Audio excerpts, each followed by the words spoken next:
Well, it's Monday evening on April 19th, which means we are here for our formal board meeting, and it starts at 6:30. We had a slight delay because of losing wireless for just a few minutes or seconds.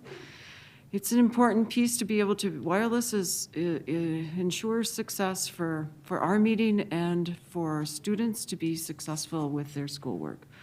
So once again, just a reminder. So I would like to call this meeting to order. And we're all here and accounted for. Let's have, please, Tim, a preview of the agenda. Thank you. Thank you, Chair Long-Volkner, members of the board, cabinet, ladies and gentlemen. This evening, under the consent agenda, the board will be asked to approve the minutes from the March 15th special board meeting public listening session, as well as the March 15th regular board meeting and the April 8th special board meeting. The board will also be asked to approve current bills and special checks totaling $3,160,219.05. The board has 5 certified resignations to approve this evening, followed by 8 non-certified staff resignations. The board has 2 requests to submit grant applications and 2 requests to accept grants this evening. Under special topics this evening, we will hear a presentation from the high school Jrotc program. We will then hear from Susan Peterson of School Perceptions.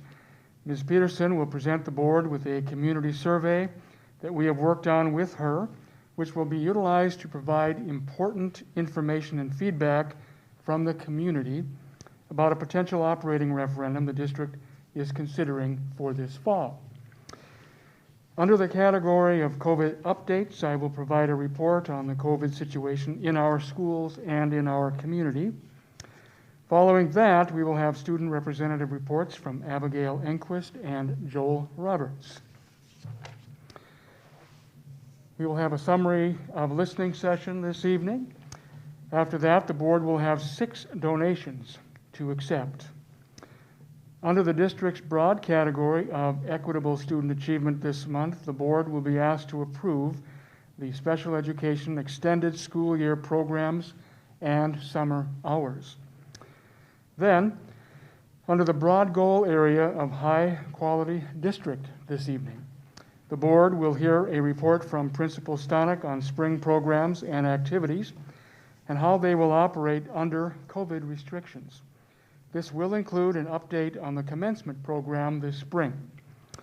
The board will then be presented with the second reading and adoption of revised School Board Resolution 300-70-1, Finance, Payment of Fees and Other Charges. Following that, the board will be presented with revised School Board Resolution 400-90-3, the 2020-2021 school calendar. The board will then hear health insurance proposals for fiscal year 22 through fiscal year 25 for approval, followed by a fiscal year 21 and fiscal year 22 budget projection update.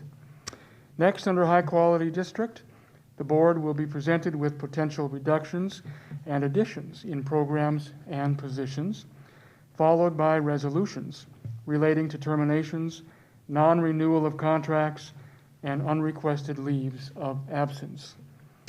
Finally, under high quality district this evening, the board will hear an update and recap of elementary boundary changes as a result of the closure of Central Elementary School. We will close our meeting this evening by taking a look at upcoming events and our once around the table comments. Thank you. Any questions about the agenda? May I hear a motion to accept the agenda, please? I'll make a motion. Thank you. And a second? I'll second it. Thank you. All those in favor say aye. Aye. Aye. Any opposed? All righty, thank you. We have our agenda for the evening. The next part of that just approved agenda is my question of you, is there any request to remove topics from the consent agenda? All right, hearing none, may I hear a motion to accept that consent agenda? I'll make that motion. Thank you. And a second? I'll second. Thank you. Any comments? Hearing none, all those in favor say aye. Aye. Any opposed? That motion passes unanimously. Thank you. So we've moved into a very interesting part of our agenda this evening, and it's under special topics. And this evening, we are honored to hear from the Bemidji High School Jrotc program, and then also school perceptions as two different topics. So I would like to welcome Colonel Nastad to talk about our Jrotc program. Thank you. All right, thank you. Thank you, Madam Chair, and ladies and gentlemen of the board for having us here tonight. As you can see from our mission statement, to motivate young people to be better citizens, that is really our overarching focus of what we do for Junior Rotc. We motivate students to stay in school, learn values, take responsibility, and apply their leadership that they learn in their daily lives.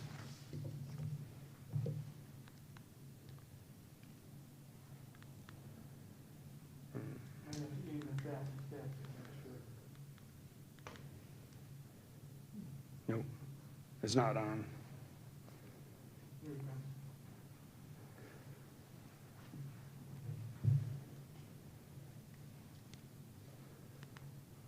There we go.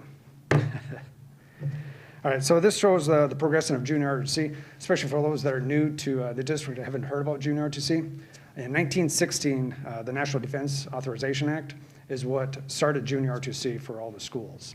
Since then, it's gone through a couple updates, and today of 2017, the current number of Army Junior Rotc units that are out there are 1,709. Overall, before a Junior Rotc unit can start, now one has to go away.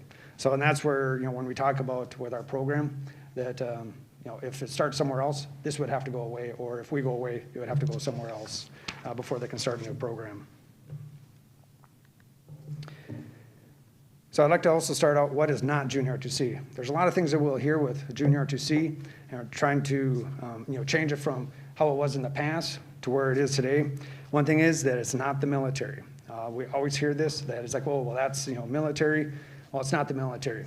We are military as far as retired officers and NCOs that are mentors for the program, but otherwise the students, they're not nowhere near in the military.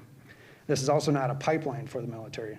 A lot of misconceptions where you join Junior Rotc and that's how you get into the military, or we try to guide students into the military. That is not the case. There's also no commitment to join the military. And also nationally, only about 25% of cadets ever actually do join the military. And overall, the program is based off of military structure because that is the easiest process to train people in leadership. It starts out they learn how to be a follower.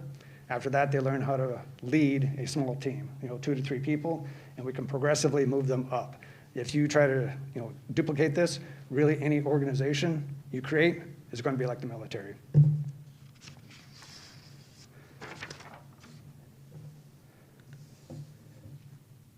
So what is Junior Rotc? It's one of the largest character development programs for youth in the world. And it's a student-led organization. If you look at the last sheet of the handout that I provided for you, you can see the planning calendar that we have. This is what we go through with the student leadership every year. There are about 58 events that we template in to our calendar. Overall, we probably execute about 70. This is the students that are leading the planning, preparation, and execution for all the events. And as you kind of go down week by week, month after month, you can see that at any point in time, they're probably planning, preparing, or executing 2 to 3 events every week. And that is the students that are doing it on their own time outside of school. So within the classroom, we kind of show them how to lead, how to plan, but they do this after school on their own time. So with that, I will turn it over to Sergeant Major Rosemore, who will cover some of our co-curricular activities. Thanks, sir. Good evening. Thank you for your time. I appreciate it. I know it's very valuable. I'm Command Sergeant Major, correction. I'm Ralph Rosemore, Command Sergeant Major, retired. Sometimes it's hard to remember. So some of the things that we do with the cadets, not only in school, of course, we teach them leadership and give them an opportunity to learn while they're there. We also do co-curricular activities after school. So some of the things we do, we typically start at about 3:15, and we go to about 4:30 in the evening, sometimes a little bit later, depending on the specific practice. Some of the things we do, color guard and drill, that teaches them precision, some of them leadership skills. So once again, follower, leadership, all those kind of things. Drill, so precision, attention to detail, things of that effect. Raiders, fitness team, kind of push them a little bit beyond what they're used to doing, you know, and some of the activities that they do at school, the things we want them to do is break through boundaries and become a little bit better person, right? I understand that I can do a little bit more. A Raiders team does very well. Marksmanship, air rifle, and archery both. We do precision air rifle. JLab, which is kind of like Knowledge Bowl. It typically goes around military knowledge, but when we get to the national level, then it blossoms out into just about everything, any one of the STEM categories. After that, our junior ROTC cadet leadership program, that happens typically in the spring, which you saw a request for previously. We go and join with a bunch of other JROTC programs, and we get together and we kind of mix it up a little bit. This year we won't be doing that, a little bit more segregated, but we get into leadership experiences and get out and do things together. High ropes, low ropes, mountain biking, all sorts of fun stuff to get the kids out there, but get them into good learning experiences of being in charge and being good followers.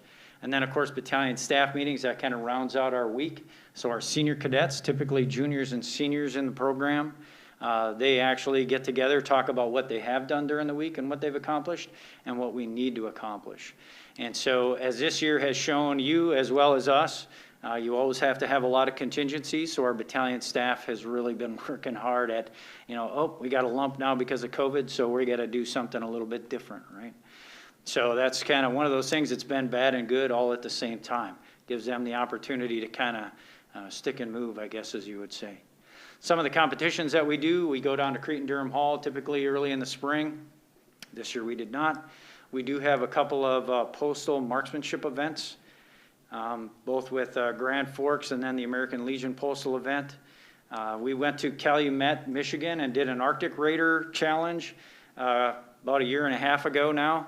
And actually, so proudly, we took first place. We actually crushed every one of the course records, so that was pretty awesome. That was our Raider team, our physical fitness team that did that. And the people in Calumet were sad because they had it for 8 years in a row. So that was kind of nice to bring the lumberjacks up there and bring a little bit of pain into their life. And then JLab, which once again, that's our Knowledge Bowl team. And then the Daytona Trip is typically one of our annual events. We had to curtail this year, understandably. And also our color guard competition at a national level. All these things expose them to other programs, other schools. How do they do business? So we can actually learn and get better from that, so we don't just have our own experiences to dwell on. So those are some of the extracurricular activities we do, and our cadets love them, get into them, and it's fun to be a part of that. Now I will turn over the mic to our current cadet battalion commander, Cadet Lieutenant Colonel Ileana Mix. Hello, as CSM stated, my name is Ileana Mix, and I am the current battalion commander of Jrotc. To expand on that a little bit, battalion commander means that I'm in charge of our staff, so all of the events that we're planning, all of the things that we go out and do, I'm the head of the student group that leads that. I joined my freshman year, so I've actually been here all 4 years, and I'm a senior this year. Sad to go, but have really enjoyed the program as a whole. So, get this. I got the clicker. All right, so for Jrotc, we've talked about a lot of, how we do the leadership courses, how we make sure that the plans are set. But there's a lot more than we just do than, the 7 Army values. This is a class that is expanded into almost all fields. We have CPR instructions, we do etiquette classes, we learn how to make resumes and financial and bank accounts. We've learned about checkbooks and how to have a proper interview. This class covers everything. Instead of just the singular terms, we have it so all year round, if you're in 4 years long, you actually get to learn those things throughout it. It also incorporates physical aspects and the academic aspects. So if you're behind in any classes, we actually turn into a study hall. So you sit in for anything extra, we have extra time, and they work with you to make sure you pass. And we work with physical education so that they make sure that throughout your 4 years of high school, you're actually still staying inept with it. And that's been proven throughout that more physical education for teens helps with mental and for school academics. So, with my experiences, it's more than just a class for a lot of people. You know, social studies, English, math, you go in, you sit down, and you learn, but you don't have any personal connections to it. Whereas ROTC, a lot of the cadets will explain it as a family aspect. You know, you sit down and you actually incorporate yourself in it. And with it being a student-led class, that's a constant thing that we're doing together. We're constantly working and learning about how to become better people afterwards. And with that, that's something that we've heard from on and on, more than just myself. Some cadets that we have written, and a lot of the time we'll have seniors write quotes that they've enjoyed, you know. As a Red Lake native who spent more of their 3 years in Rotc, come to the school, it was really the only reason that they passed. You know, and as you can go through and look through these quotes, we've had kids that don't pass or aren't expecting to graduate only come in because this is the class they enjoy. If you look at the first page, actually on the back of the handout that you guys were given, it shows some statistics about Jrotc as a whole. The program, there's a number chart here under quality indicators. You know, GPA, 2.7, we go up. Dropout rate is less than 1%, where on average for high schoolers, it's 8%. You can see throughout all of the numbers that the Jrotc program helps cadets stay in school, do better in school, and want to be in school. So in all, in total, it really does boost not only education, physical, but also mental standpoint. With that, do you guys have any questions for us? You can ask me or either of the instructors, and we'd love to answer anything you would like to know.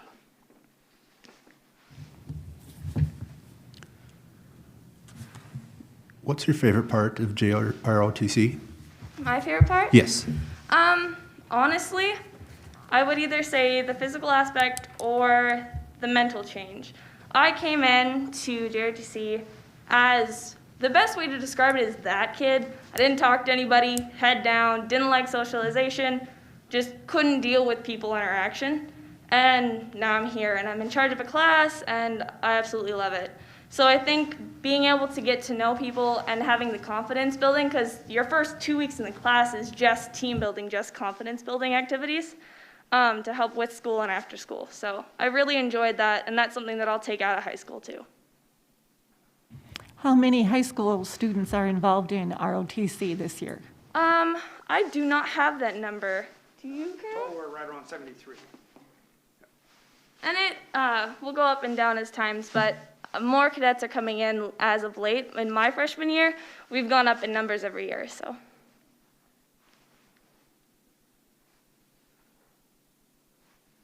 All right, I'll hand this off. Thank you guys for your time and allowing us to talk.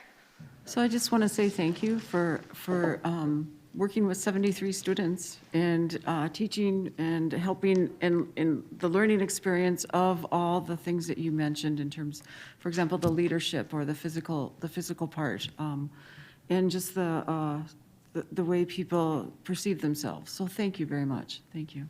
Thank you, ma'am. Yeah, and you know, kind of with the 73, one of the items we've been doing, especially with COVID, so many kids are struggling that, you know, it's hard for us because we have to identify some of those that it's like, we had to pull them out of junior ROTC to put them back into some more of their core classes so that they will pass and keep their education. Because that's one thing we're always about, is academics come first before anything else that we do. And so we're very adamant with that. Thank you. Thank you. The next part of our special topics is the school perceptions.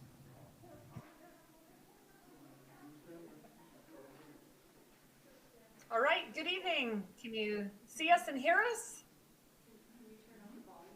You're a little bit quiet. I'm going to turn the volume up.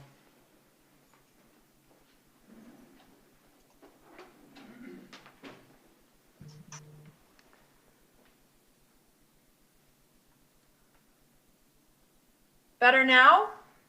Yep, you're much better now. Go ahead and start. Thank you. All right, excellent. Well, let us both introduce ourselves, and I'm going to go ahead and go through this draft of the survey, and then we can both answer any questions that you have. I'm Sue Peterson. I'm one of the project managers with School Perceptions that worked on this project. And I'm Bill Foster. I'm the president of School Perceptions, tagging along tonight. All right. So our team has been working with your team on the survey draft that I believe you saw, if I'm correct, in your Friday packet that Tim sent out. So I want to just explain a bit for those of you that are new or haven't really listened to how the end result of what the survey does. But the 8-page paper survey that we've put together for you, really the goal of this is to help educate your citizens on the situation that the district is in and the needs of the school district, as well as allow them to provide their feedback through answering the survey questions. And so once all of that is done, we will be able to take the data after May 25th and really look at it, slice and dice it in a variety of ways and tell you really where your community is at as far as what would make sense moving forward with a next attempt at a levy. So as you can see, that first page is that opening letter, the cover, if you will, because it's going to mail flat. And that's going to let people know a bit, again, about the district and the fact that these have been challenging times and that this issue that you've been facing as far as budget challenges. And so things that you've done since the last levy wasn't successful, like you already talked about, closing Central Elementary School, you've made reductions, you've cut your budgets, and you have increased student fees. And despite doing all of that, you've identified that you still have a budget shortfall of that $2.5 million. And so that's really what we're going to ask folks, that if we're able to maintain where we're currently at, we will need to secure a new levy for $2.5 million. So the way our process works is that we've got a proprietary website that folks can go on, that Feedback 2000. Underneath it, there'll be a one-time use 16-digit alphanumeric access code. So they can type that in, answer the survey online, or they will be able to fill it out pen and paper and mail it back to us. We will include a business reply envelope.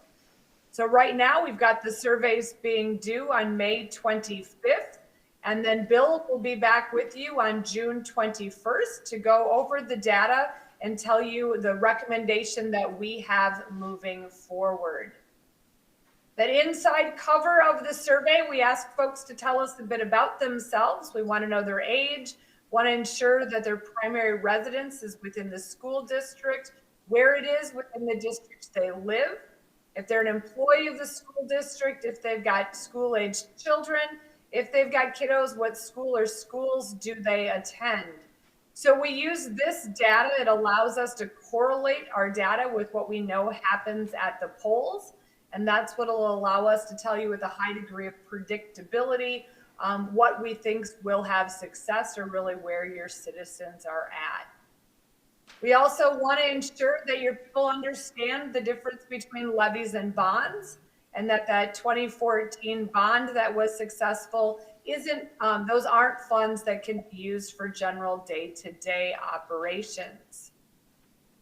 We also want to make sure your citizens know that your situation isn't really unique, and the fact that the state funding formula hasn't kept up with inflation. And so because of that, there's that disparity there in funding that's caused some challenges, as well as the fact that in your district, you've got some perhaps unique challenges. You've got increasing special education needs, significant transportation costs, as well as student enrollment of kiddos that are leaving you and choosing charter and private schools, and therefore you don't receive funding. That third page is really going to help people understand why it is that we need an operating levy and really where you've been and the changes that you've had to make when you haven't found success. So you've had that $180 per pupil 10-year operating levy. that was passed in 2014, but you've already cut $4 million from your budget in recent years, and you're still identifying that $2.5 million shortfall annually. So we're going to want to ask permission to go back out since you've already not had success. So that's why we ask folks, what advice would you give the district? Again, we want to educate them and then allow them to provide some feedback for you. And then we move your citizens through an exercise where we say, all right, if we're not able to secure additional dollars, something's going to have to change. And so what thing or things is it that we should consider to try and reduce our budget even further? So we've identified some ways that the district could spend money. We certainly don't believe that any of these are good for kids, but they're things that you will need to do if you don't indeed secure additional funding. So class sizes, delaying replacing your curriculum or updating the curriculum, reducing course offerings. You could consider closing one or more schools. You've already increased those athletic fees, but you could do that further. You could just reduce some co-curricular offerings. You could eliminate some support staff, but that's not good for school functioning. You could delay further your bus replacement, add some busing fees, or delay the replacement of technology. Again, you and I all know that this isn't good for kids, but the reality is if we aren't able to secure additional dollars, something will need to change. We also wanted to let folks know, where do you compare to other similar districts? So we asked your financial advisor to pull a comparison. And as you can see, really, when you look at a $150,000 residential home, where the district sits compared to other similar districts. So really, you've been great stewards of taxpayers' dollars, and we want to make sure your citizens understand that. And then finally, we call this our tax tolerance table, and perhaps the most important page of the entire survey. But we're going to give folks some options as far as how much money is it that they would be willing to support in an operating levy, knowing that if we're not successful, we're going to have to make those additional cuts. So we've got one option, not ideal, but we could secure $2 million per year. So that would be a $360 per student levy. And that would require the district to continue to make some reductions in order to balance the budget. Option 2 would be that $460 per student. That would allow the district to maintain the current level of programs and services. Or perhaps the best option would be to go to that $560 per student. That would give you $3.1 million per year and allow you to reinstate some of those reductions that you've already made. So we ask folks, based on the tax increases shown, which option is it that you would support? We also let folks say, I'm not interested in any of them, I need more information, or I'm only willing to maintain that current levy, that $180 per student. And then finally, that back mailing panel that just reminds folks to get this survey completed by May 25th. So that's what the survey looks like and the work that our team has done with your team. So I'm going to pause. We'll open it up for questions. And if there's anything Bill and I can answer, let us know, or any feedback that you have.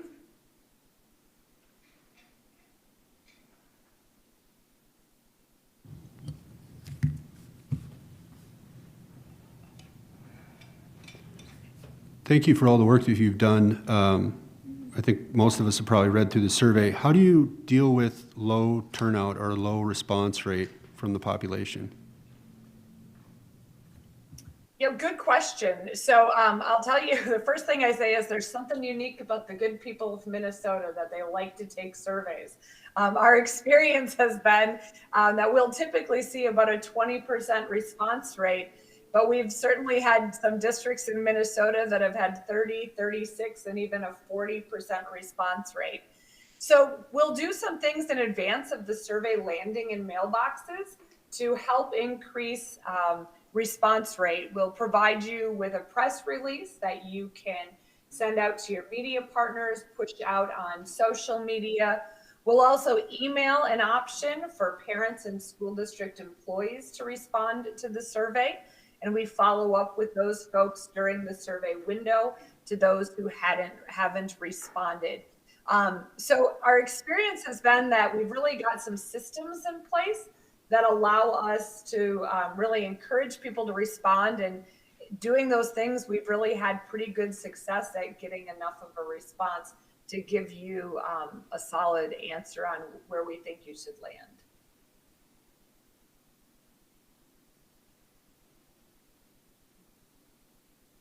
So I have a question about the survey. I think it's really detailed and very informative. When I was initially reading it, I was a little concerned that some people may get overwhelmed and not want to actually complete the survey because there's so much information.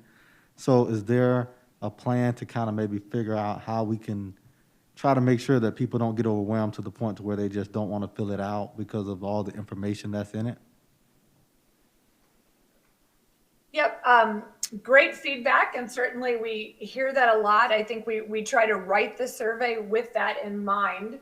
So you'll see some strategies that I use when I write the survey, things like bolding certain things that those of us who are skimmers, or me who just doesn't have a long attention span, or using the check mark. So I might skip the opening paragraph, but jump to just those bulleted areas and kind of move on through more quickly.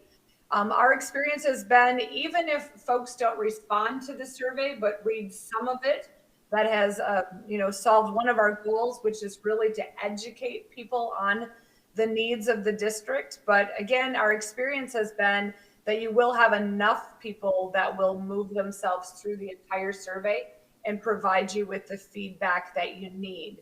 Additionally, we write it in such a way that your team can lift different sections of the survey and copy it and include it in social media posts and whatnot during and after the survey window. So again, educating people on the needs of the district, and also then as people move through the survey, they'll say, oh, I've already read that. I saw that on a Facebook post. So they may move more quickly as they respond to the survey. When would we expect this to hit people's mailboxes? Yep, so I think our schedule has this landing, if I'm correct. I don't know, Bill, if you've got that in front of you. I'm thinking on or around, I'm going to say May 7th. I didn't look at that just before our time together today, but I think that's correct. That probably that first week, May 7th, May 10th-ish. We try to keep it open, covering 3 weekends and then 2 full weeks in there.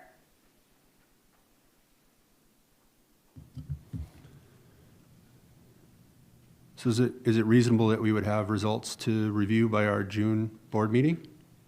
Yep, absolutely. So we have you on our schedule to be back with you on June 21st. Okay.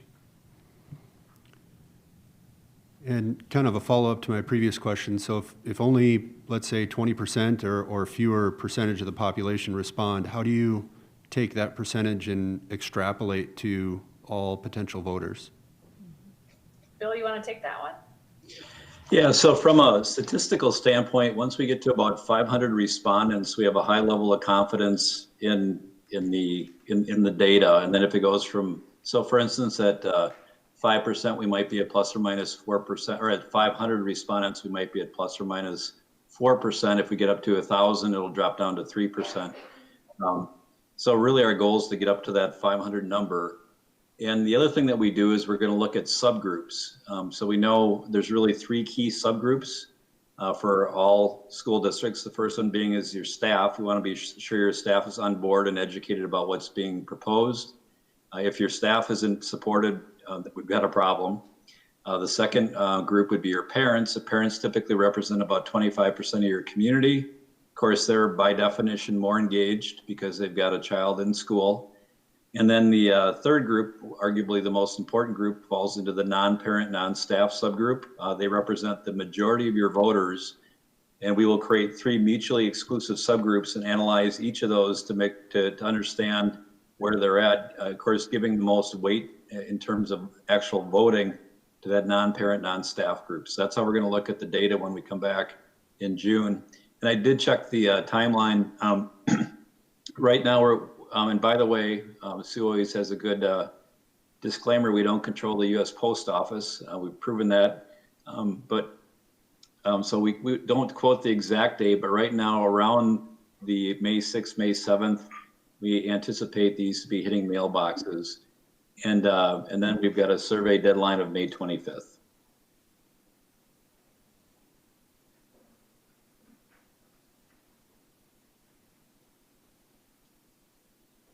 Other questions, feedback, thoughts for us?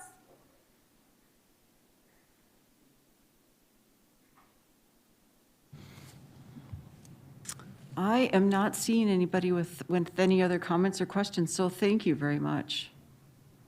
We look forward to the survey. Thank you. All right, we'll take the next steps and begin the printing and mailing process first thing tomorrow morning. Thank you. Thank you. All right, have a good night. Thanks for letting us join you. The next item on our agenda is Tim will speak about COVID updates. Thank you. Thank you, Chair Long-Volkner. I'm happy to report with this particular month's COVID update that we are continuing to do well with our COVID numbers in our schools. While I hear about outbreaks in communities and schools in the state and some around us, I'm pleased that we are continuing to be still in the in-person model across the district with about 7 weeks left to go in this school year. As of our most recent count, at the end of last week, we had no staff members who were COVID positive and only 2 who are out in quarantine. We also have only 1 student who is COVID positive as of last Friday. There were a fair amount who were quarantining for being in close contact, 70 across the district. But again, that's out of an abundance of caution, something we've done all year. And then another 23 quarantining either due to symptoms themselves or household members having symptoms. But our numbers are really low. Our testing, biweekly testing, is continuing, and we had 23 staff members taking COVID tests last week.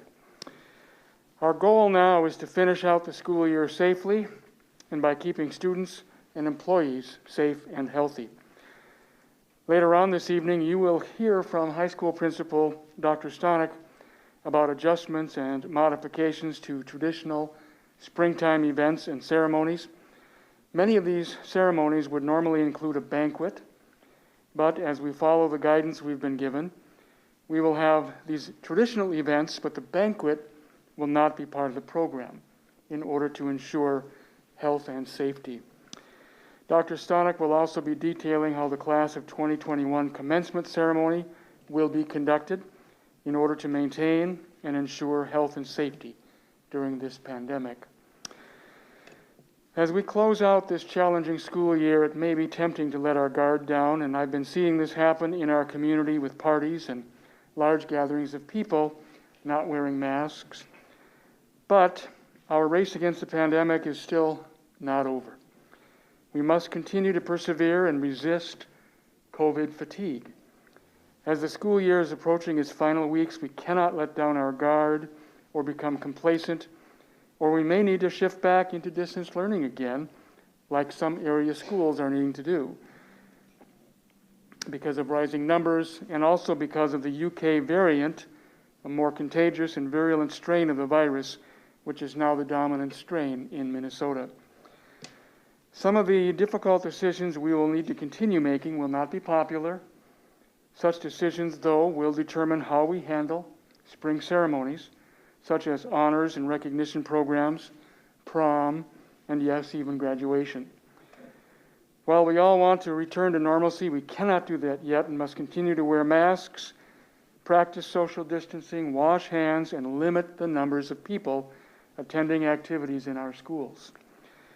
As I've done all year, I am asking you, our staff, our students and parents, and our entire community not to give in to COVID fatigue. As I wrote in my April column to the Bemidji Pioneer last week, I ask that we can continue to work together to shape our future and to work towards keeping our schools open. All of us should be very proud of how we've been able to keep all of our elementary schools open in the in-person model for the entire school year, while maintaining the hybrid model at the secondary level for most of the year, and the fact that we were in person across the district right now. I'm grateful for the work that ISD 31 employees and students and parents have done together to keep students in school a great majority of the time. This is an amazing achievement for a school district as large as Bemidji, and I'm very proud of what we've been able to do. However, we have 32 days left of school. Success occurs when all of us throughout the community make the right decisions. But this must happen at the individual level, with each and every one of us doing his or her part. I hope everyone will work together to make choices in the best interest of our community. This is how, within our school system, we've been able to succeed for so long at keeping our schools open. As I said in my column, we can either create the future or we can be disrupted by it. Let's choose to shape our future by being the leaders that we need to be within our community so that we can succeed. So that we can succeed at staying healthy, so that we can succeed at keeping our schools open, and so that we can end the year strong. If we work together, we may be able to start next school year normally next September. Thank you. Any questions?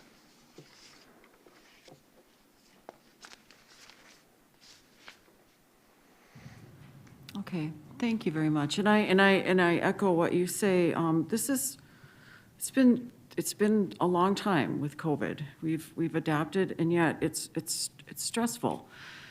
Particularly at the end of the year when we have so many highly visible traditions and that parents have enjoyed, siblings have enjoyed, and now our current graduates could have enjoyed. But and they're lost. Prom is different. Banquets are different or not existent at all. So those celebrations are different. But I just want to point out again that our focus is on academics for our students within the best setting. And so that's what our goal is at the end of this year, is to ensure that we have provided the best academic setting that we can for our kids. So it's a loss, and we acknowledge that with the other portions of the school. So just a comment. Next topic on our agenda is hearing from our student representatives, Abigail and Joel.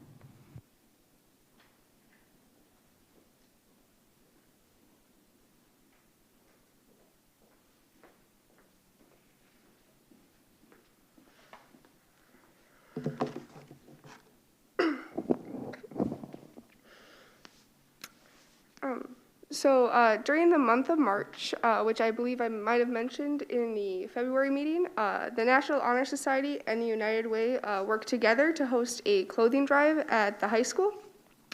Now that March is over, I am pleased to say that our drive was able to raise over 450 articles of clothing in donations.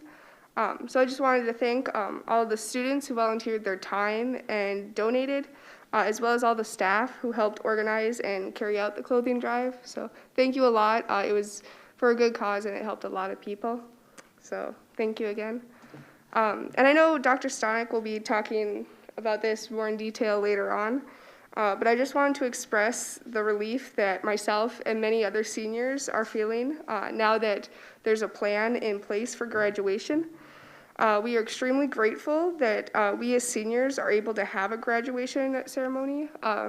It'll be in a procession similar to last year, I believe. And we're just happy that we're able to celebrate our 12 years worth of hard work with our community. And so like Mr. Lutz said, I urge students, anyone else watching, to continue to social distance and wear masks and follow all the safety mandates placed by our governor.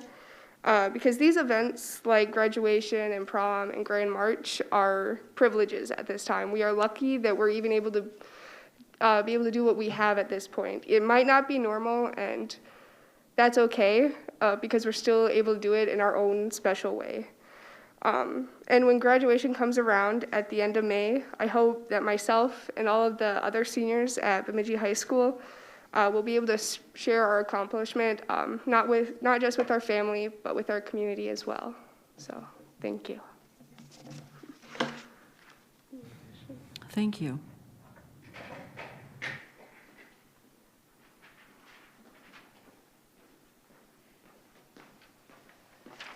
Good evening. So I just have a couple things to add to what Abby said.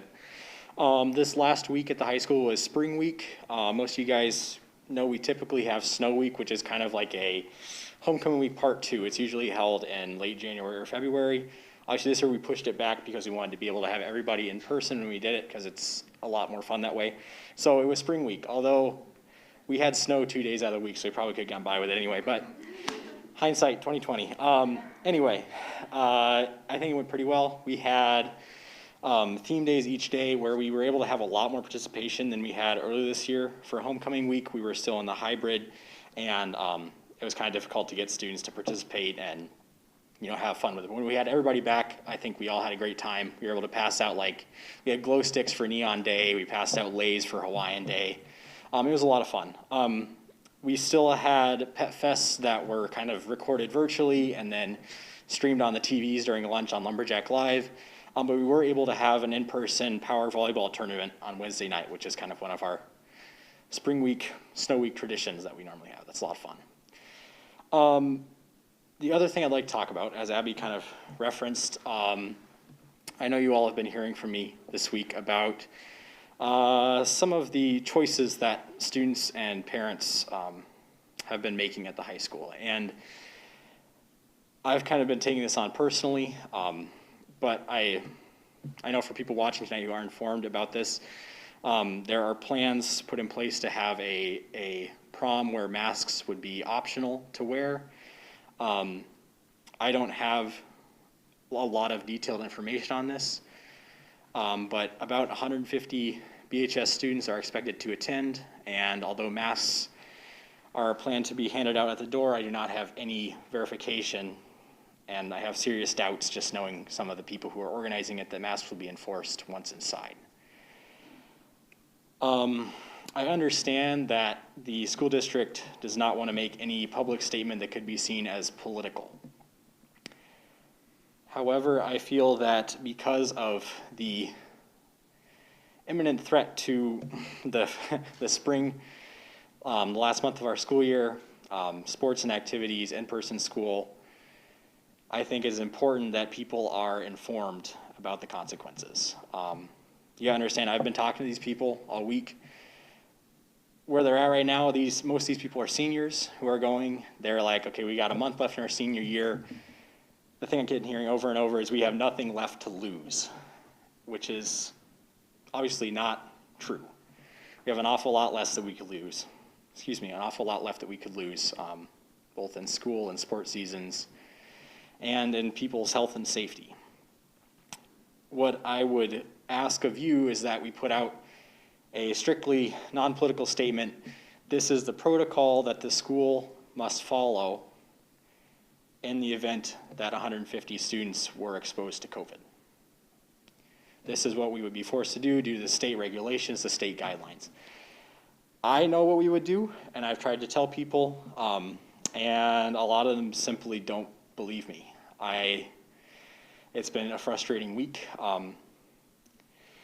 I know, there's some people we're not going to convince. If you've ever tried reasoning with somebody who doesn't believe COVID is real, then, you will find a whole new definition for exercise and futility.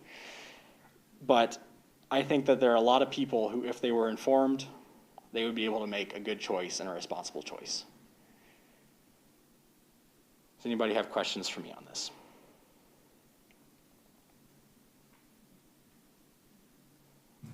You know, I want to thank you for being frank about what the consequences are, because choices do involve consequences. But I also want to add to the potential consequences is some of that is life-threatening. Mm-hmm. And so it's not only about graduation, it's not only about being able to dance, it's how that may threaten the lives of others. Right. Which is what I've been trying to talk Yes. to these people. Yes, so thank you. Welcome. Anyone else? Just that I've been thinking about you. Thank you. You've been put in a very difficult situation as a leader in your school and as a member of this school board. And just know that we're behind you and we support you. Thank you.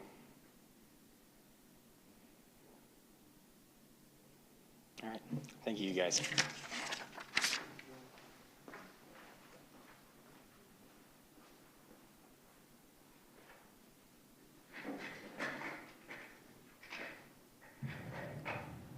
So thank you, students. I know also that this is April. May is most likely your last meeting with us, so thanks for hanging in here with us. It's been hard. So we'll look forward to the May meeting, but at the same time, we will not look forward to losing you, so thank you. The next item on our agenda is public participation, and Carol, do you? Oh, wait, hang on.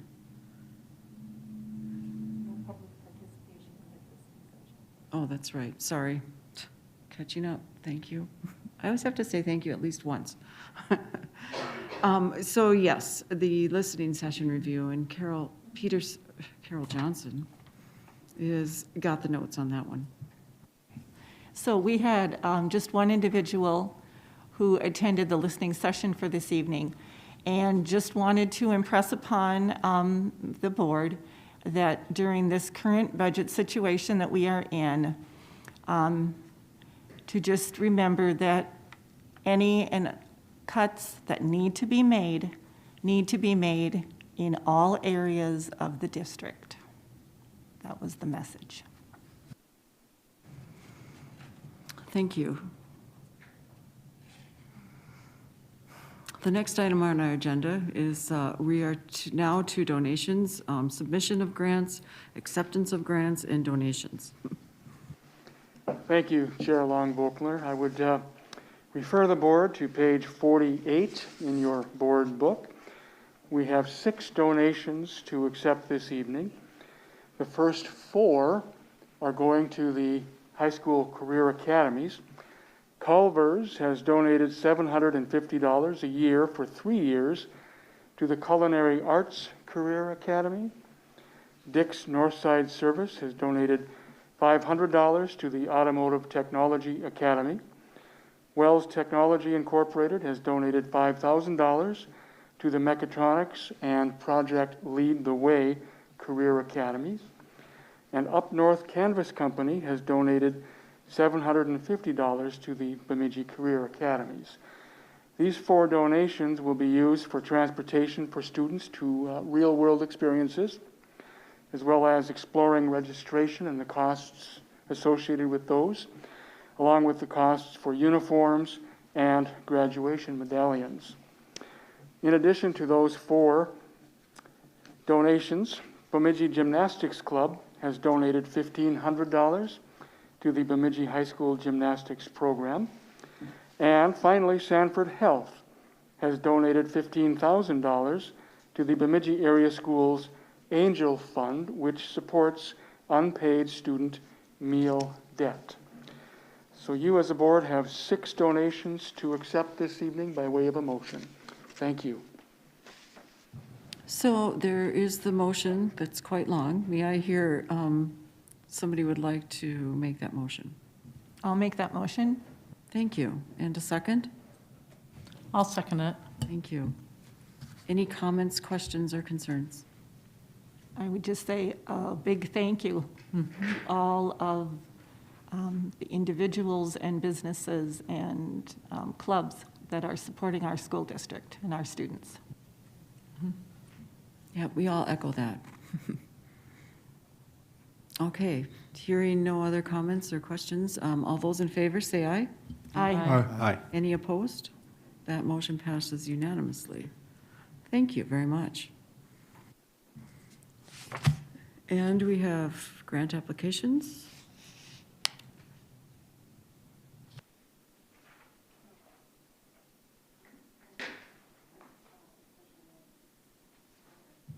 Okay. So ignore what I just said. And we'll go to equitable student achievement, and under that, we have Lexi will speak to the approval of special ed education extended school year programs and summer hours. Thank you, and good evening, Chair Long-Volkner and members of the board. If I could direct you guys to page 49 of your board book regarding extended school year. Every summer, an extended school year, also known as ESY program, is held for a specified number of students with disabilities.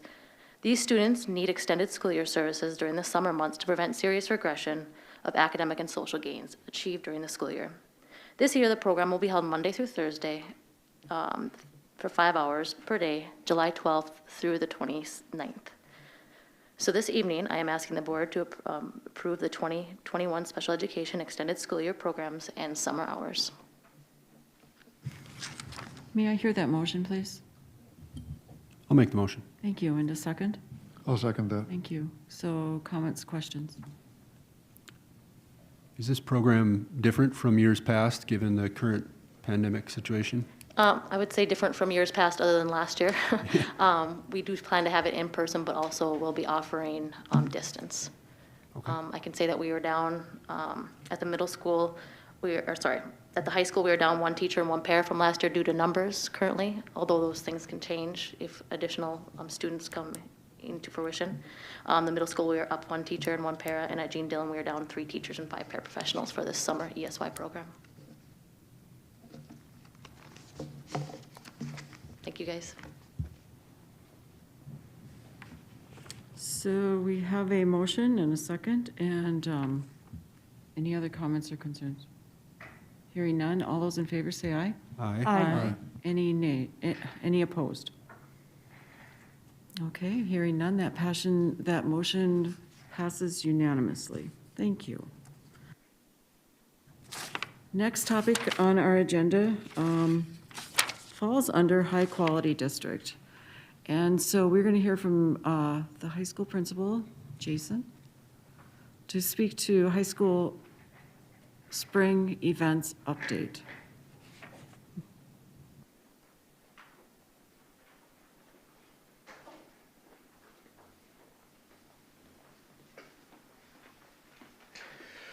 Good evening, Chair Long-Volkner and other members of the board. Thank you for having me tonight. A lot of what I was going to be shared has been shared somewhat.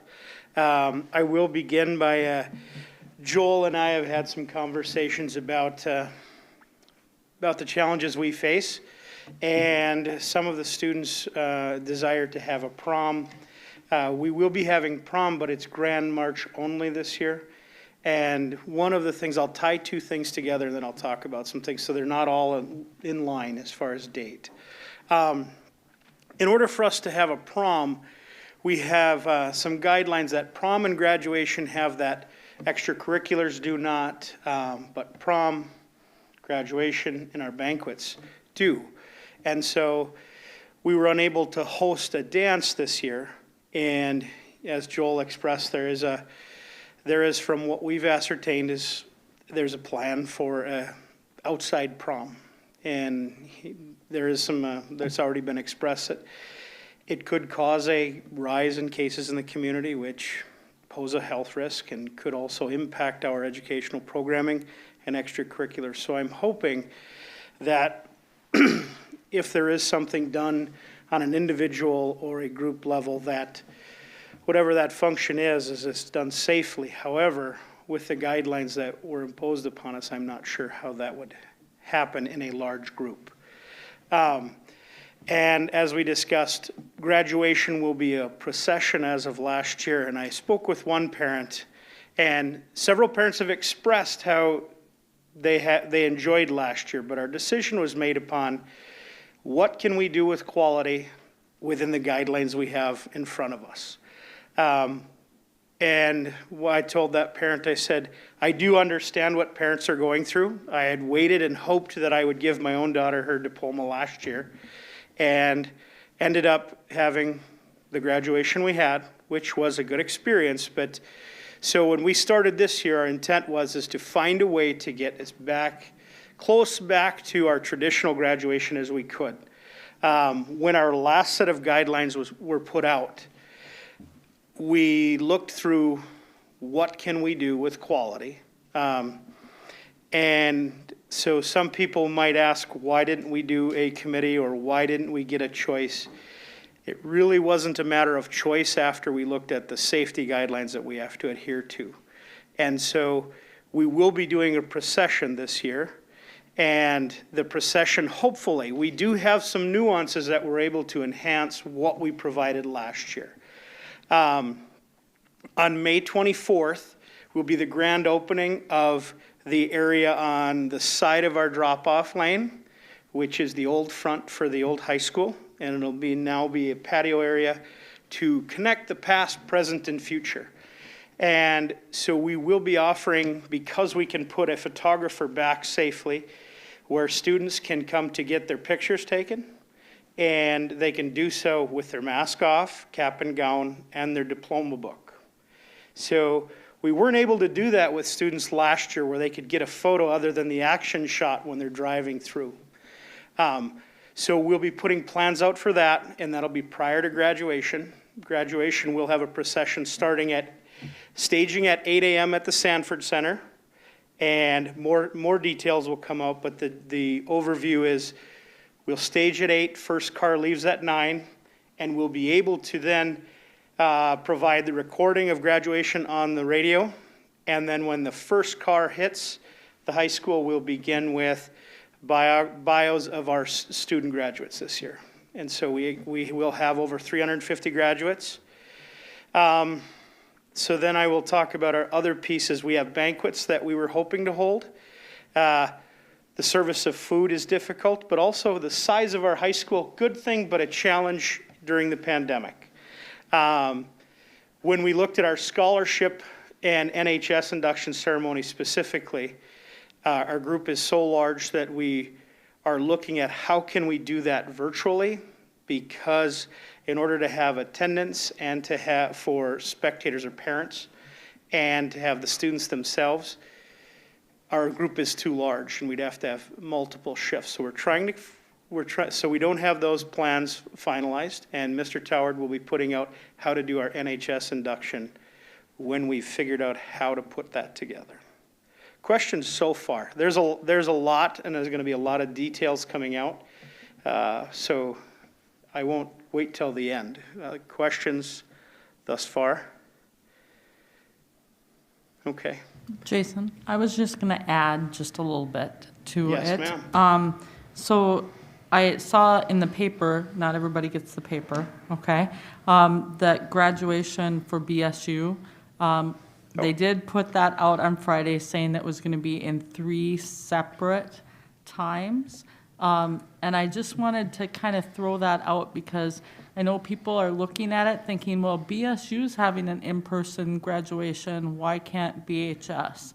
And my response to that is they're not doing it all in one big ceremony. They have 3 separate ceremonies, and there's limited tickets for those students. I believe the last I heard, or if I read the article right, it's 2 tickets for those students to have people there. So it's not that BSU's doing it and we're not. Mm-hmm. Not that that would make a difference, but I'm just throwing it out there because I think unless you're reading and looking into all of this, you really don't realize who's doing what. With all that I wanted to put out, I almost forgot about that, so thank you for pointing that out. There has been the question posed of BSUs doing it in person. There are limited tickets.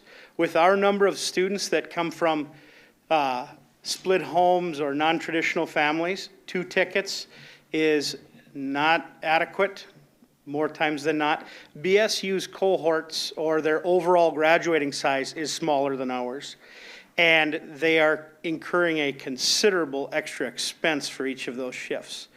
For us, the size that we have, we would have to do several shifts, and the Sanford Center, with the guidelines and the Sanford Center guidelines, when we spoke, we would incur an extra $1,000 on top of each session. We would also incur several responsibilities to have employees make sure that we have people in assigned seating, are masked at all times, that we are monitoring movement. And when we've got done with the expectations of even broken smaller shifts, we couldn't meet the expectations of the guidelines put out. And I do know that people say, well, you have sports going on, and I have to point out that there are 2 different expectations for sports or extracurriculars. I shouldn't say just sports, but extracurriculars, and the expectations for these type of events. So even though they've increased capacity of attendance, we just couldn't meet those. And then the other part is all of our pomp and circumstance would have to be pre-recorded, so it wouldn't be a live performance for the audience anyway. So you wouldn't have bands, you wouldn't have choirs, speeches would be pre-recorded. So it wouldn't be a quality experience for the students. One of the things I want to be, Carol, I thought you were going to ask a question, sorry. One of the things I want to touch on is ending our year trying to catch up as many students as we can. That's the big one. There are many banquets that we're working around to try and provide either in a virtual fashion or a small fashion without food. The hard part are the audiences and the number of people that attend because we are such a large school. But trying to end the school academically on a very positive note by providing as much opportunity to recover credit for students that are struggling. And so you'll be hearing about 2 things. We're going to put out the parent-teacher conference plan. For the first time in a year, we're going to give 3 options. Parents can sign up for a time to attend in person. They can sign up for a time to attend by Google or Zoom, or they can elect to have a phone call. So everybody's level of comfort or concern for health then does not preclude them from having a parent-teacher conference, but also it's a step back to see where people might prefer for us to see in the future. How can we deliver parent contacts more effectively and apprise families of how their students are doing? So we're gonna give that an attempt to see if we can connect with more families than we have in the past. And so those plans will be coming out shortly. And then at the end of the school year, we will be putting out a finals plan for a way for us to give final assessments, but also recover as much credit throughout 4th term as possible. So we're talking with each department to see how can we utilize our credit recovery system so that we don't have to start a lot of students over in the fall, but also we know we're going to use summer school in an increased capacity, but if we can catch students earlier, we can be more effective in moving them forward towards graduation. So you'll be hearing more about that soon.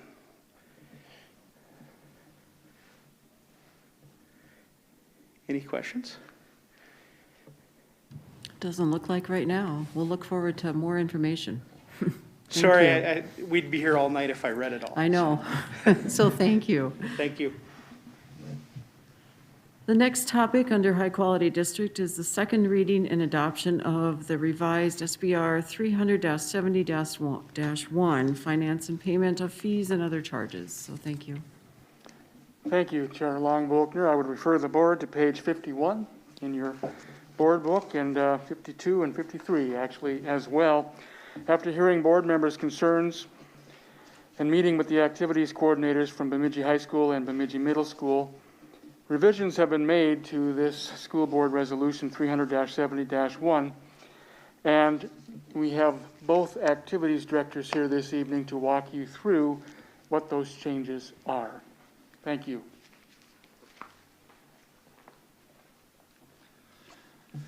Good evening, Board Chair, School Board, Cabinet members. Yeah, we had our work session, and there were conversations about a few things that you wanted to see some more detail. So I'll just go through some of those detail items that from last month to this month were brought up, and in some situations we made some adjustments, and throughout this process you can just ask questions and we can hopefully hammer this thing out. So the admissions fee adjustment rates, the student play and the adult play event, moving it up $3 wasn't discussed a whole lot, but it's one that we had not touched in. If we're going to move up admissions costs for going to high school athletics, we need to be somewhat consistent, and we just moved up the student concert events the year prior and haven't yet to have a concert to actually charge that rate. The employee no charge was brought up, and there was some conversation about whether we should or whether we shouldn't charge our faculty. I have not put in a fee charge yet, and quite honestly, for me, I don't make that decision. That's going to be your decision, but I just look at the opportunity that our teachers have to go into a different environment and to support those kids that are in those classrooms. And sometimes I see teachers that are in there for 15, 20 minutes and then they leave, because maybe that's all the time they have that day, but they get the opportunity to watch that individual maybe in their favorite environment as a student athlete, and then continue to create that relationship. Second thing I would say is teacher morale.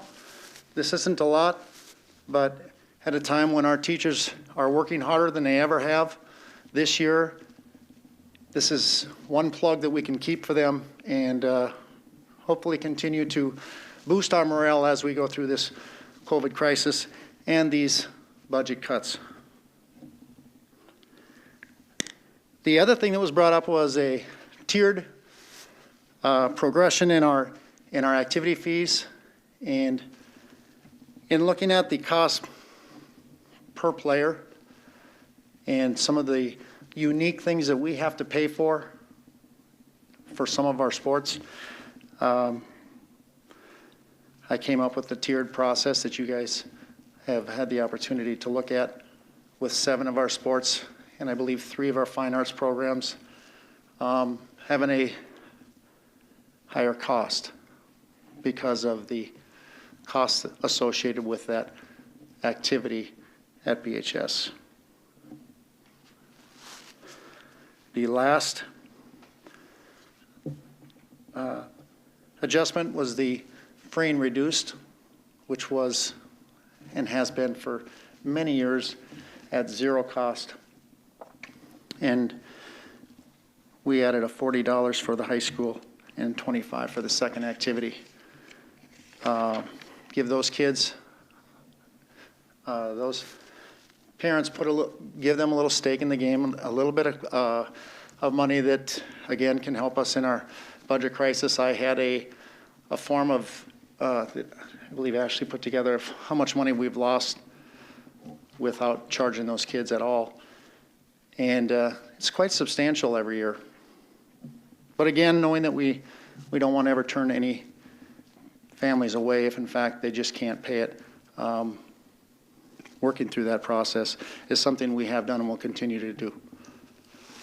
Our family max, of course, goes up extremely from $400 to $700 because of all the additional costs that are associated with our activity fees.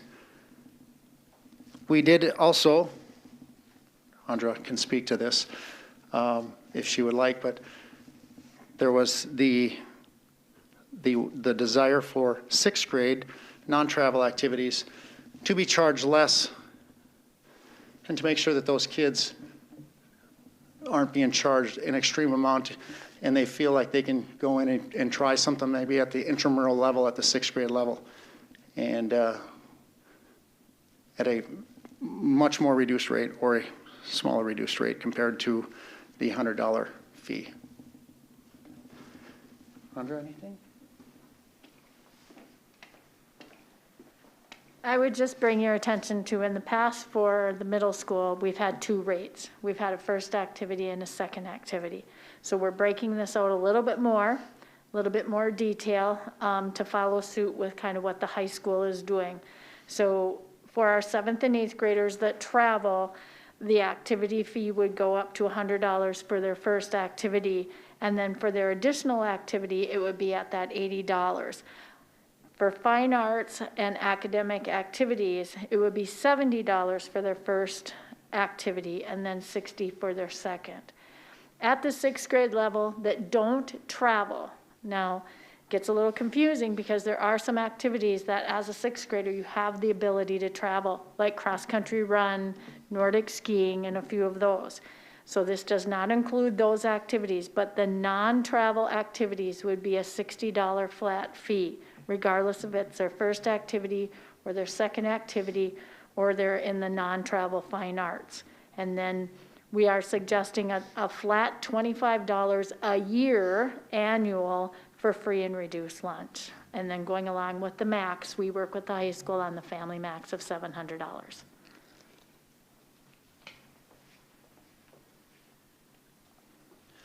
You know, when you look at the high schools of like size that we compete with, the one thing you'll see is with our fine arts, we are, with the additions that we made last year, with fine arts being $70, it was a one-time fee of $70. And so just increasing it to 80 doesn't seem like a lot, but it's in line with what the Central Lakes Conference is charging for their fine arts rates. And now we charge an additional 40 for each activity after that. And I think we're well within what other schools are charging, and it's very doable. Questions?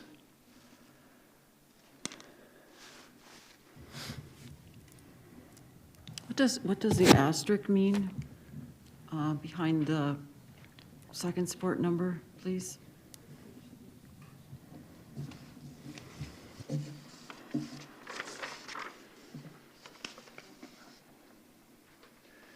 Which one are you looking at?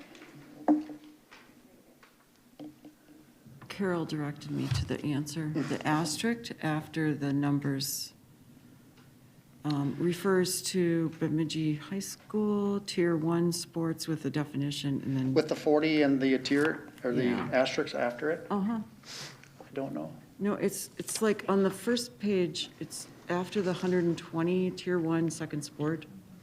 There's an asterisk there. Right, and so Carol said the definition's on the last page of what that asterisk is referring to. Yeah, for whatever reason, mine's a little different.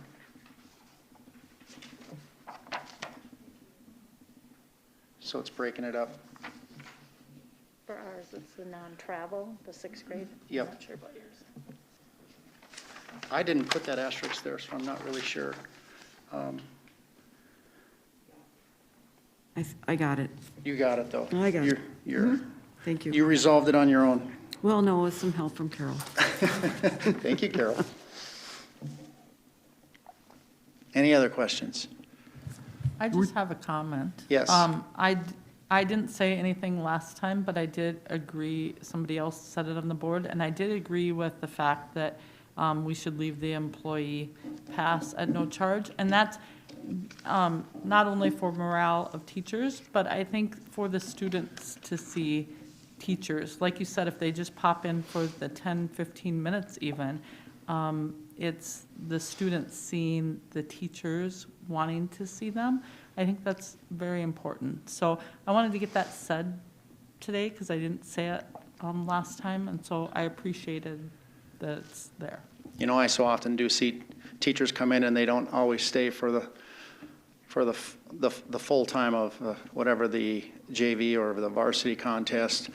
But they're there, the student sees them there, and it helps create that relationship that maybe they're lacking, or maybe that they can continue to build on it in the classroom.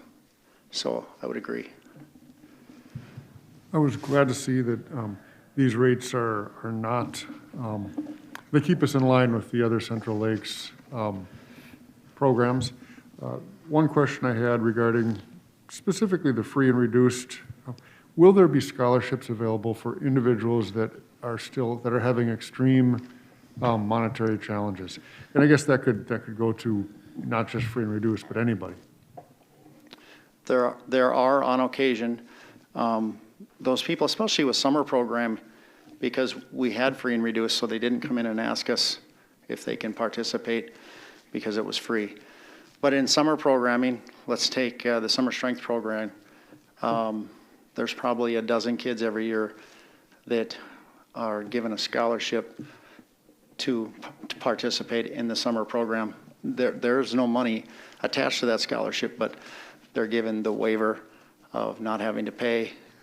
And of course, you try to monitor that as best you can, but we've never turned anybody away.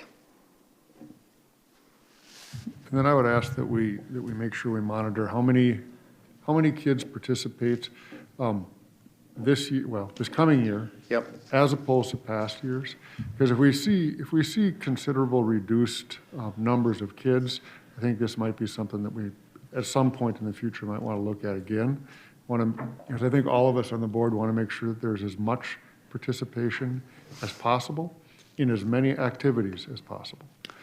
And yet we still understand that the prices have to go up. We do have to make changes in our rate structures.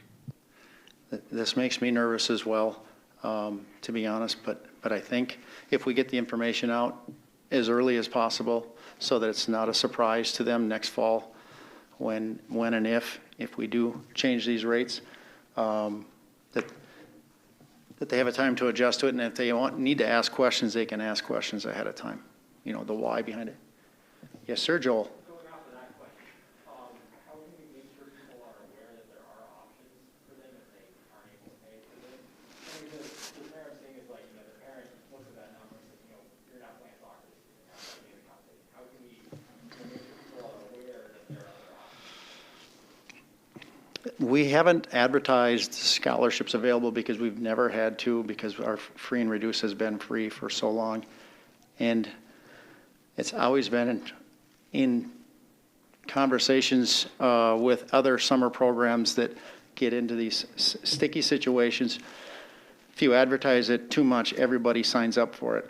And so you have to, I think as coaches, they know who maybe isn't participating. I knew as a coach when somebody wasn't coming out, and I had those conversations, hey, Johnny, why aren't you playing football this year? And or Mrs. Johnny, why isn't Johnny playing football? You have those conversations, and if that comes up, then you have those conversations with them. But quality coaches, like we have so many of, are the ones that know who's out and who isn't out and why maybe they're not out at the high school level. Middle school is much different.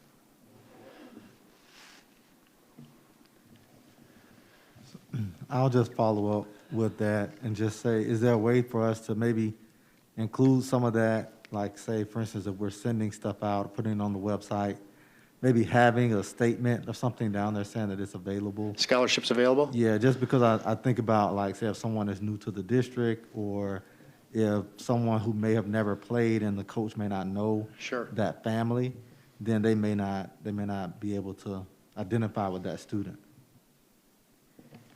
We have had it on our fifth grade, what we send over to the fifth graders each year, that free and reduced lunch is there, but also scholarships. And so we haven't had to use the scholarship option, very rarely. And obviously in the future, we may have to use it more frequently. But it is on that material, and we can certainly include it on our activities website and so forth.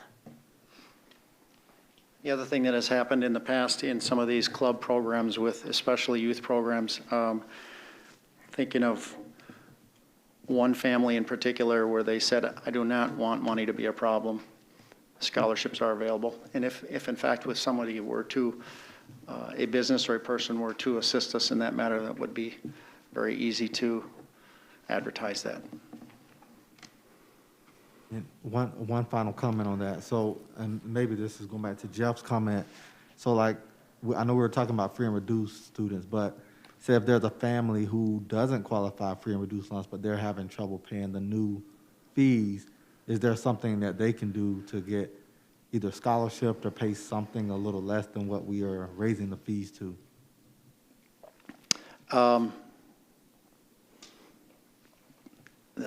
I never say no. There's always a solution. I just don't know, you know, at some point the fee is what the fee is, but if somebody is in a hardship, we're going to make accommodations for them.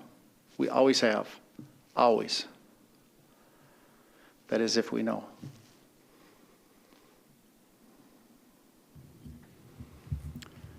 Thank you for putting the extra time in to make these modifications. It clearly a lot of extra work compared to what we saw last time.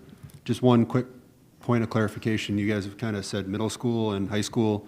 The family maximum at the end, that is 6th grade through 12th grade, correct? Okay. Any other questions? Yeah, I got a question. Or a comment, actually. On the second page, number 8, speaks to student parking fees that have remained the same. I would propose that we increase those parking fees. Okay. That typically doesn't fall under my umbrella, but I will Okay. have that conversation with the front office. Is he standing over Yeah. there? What do you think, Jason? Very doable. Okay, thank you. Any other comments or questions? Okay. There was a motion associated with this. No? Just in, what, Carol? Wait, I'll find it. That's what I mean. There is one. I mean, we don't have. Yes, exactly. You're saying the same thing I am, only different. Okay. So there is a motion that needs to be made that's associated with this. And may I hear that motion, please? I'll make that motion. Thank you. And a second? I'll second it. Thank you. Thank you. Any other comments or questions? Yeah, in regards to your question regarding number 8, Yeah. we have it stated in here. Does that need to be, what do we need to do about that within the motion? Because the motion would stand everything as it is, correct? Right, as amended. You'll take care of it. Okay. Yeah, the motion as will be amended by Jason, the front office, in number 8. Okay. Anything else? So then we're voting on it without knowing what that's going to be? I'm just asking. What's your proposal? Give me a few minutes and I can get those numbers, so if you were willing to hold them. Do you want to hold, do you want to just have it $50 a semester, 60? Right now it's 54. It says it says 30 in the document. Semester is what it says. Yes. Yes, Try to remember the rate, sorry. it's okay. 50 would be an adequate amount for a semester. Okay, so with that adoption. And with just one, the way that we do fees and opportunities for students with athletics, we do the same thing with the parking permits. We do work with students who face those hardships as well. Same system in place. Okay, perfect. Now we're clear, right? Okay, good. Any other comments? All righty. What, Joel? I would just bring up, there are a lot of students who kind of currently get by without paying their parking fees. It's just kind of it's a fact of life at the high school. So I think if we're going to raise those, I think that's going to be more of a problem. So I think we should maybe talk about enforcing them a little bit more than we have in the past. He's listening. Pandemic year, we've been very lenient. We've actually prorated and,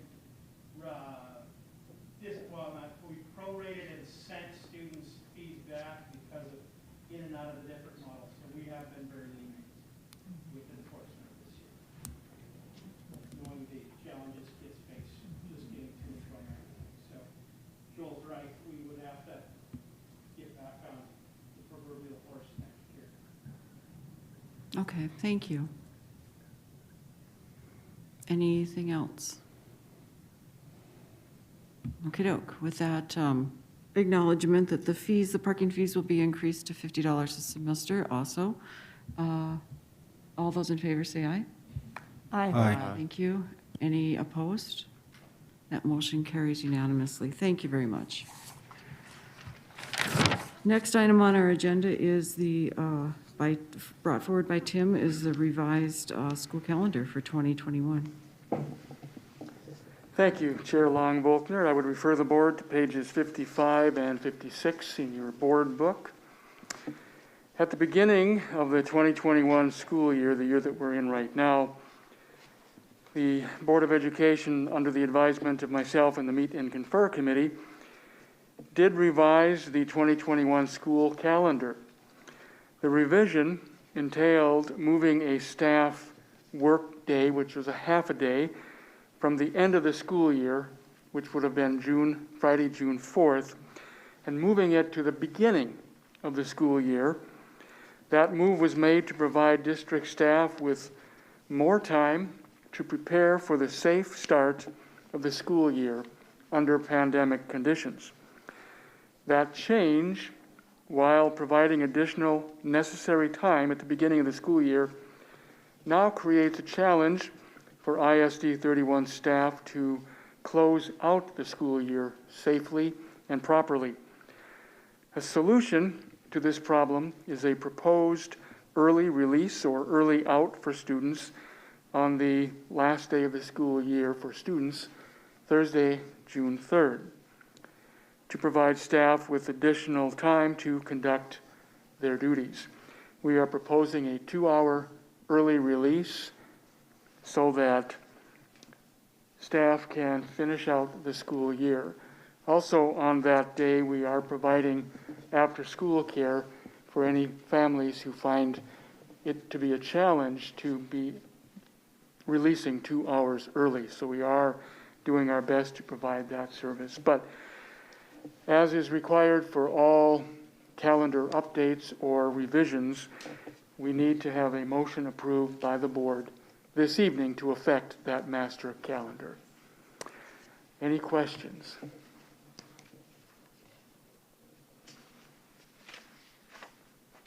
Okay, seeing no questions, there is a motion within the description. And may I hear that motion made, please? I'll make that motion. Thank you. And a second? I'll second. Thank you. Any comments, questions? All righty. All those in favor, say aye. Aye. Any opposed? All right, that motion passes unanimously also. Thank you. The next topic on our agenda Chrissy will speak to our health insurance proposals for fiscal year 22 through fiscal year 25. Thank you, Chair Long-Volkner, members of the board. On page 57 of your board books, you have an action statement to approve health insurance proposals for fiscal year 2022 through 2025. In accordance with the Minnesota Health Insurance Transparency Act, the Bemidji School District advertised and received proposals for group health insurance for fiscal years 2022 through 2025. This law requires that political subdivisions with over 25 employees solicit health insurance proposals from a minimum of 3 vendors every 24 months. One of those proposals must be from the Minnesota Public Employees Insurance Program, otherwise known as PEEP. On March 26th, the Bemidji School District opened proposals from 4 health insurance providers. In accordance with state statute, representatives of the Bemidji Education Association were invited to attend the bid opening. The 4 providers submitting proposals were the Northwest Service Cooperative Pool, self-insurance with Blue Cross Blue Shield, Minnesota Public Employees Insurance Program, PEEP, Blue Cross Blue Shield fully insured, and Sanford Health Plan of Minnesota fully insured. A summary of the premiums for all proposals is attached. A special notation is made if the proposal meets our current benefit package. This is important because by state statute, the aggregate value of benefits provided by a group insurance contract for employees covered by a collective bargaining agreement shall not be reduced unless the public employer and the exclusive representative of the employees agree to a reduction in benefits. According to statute, a political subdivision or a school board shall make benefit and cost comparisons and evaluate the proposals using written criteria. The school board has the right and responsibility to choose the carrier for the district, subject to the aggregate value restriction previously mentioned.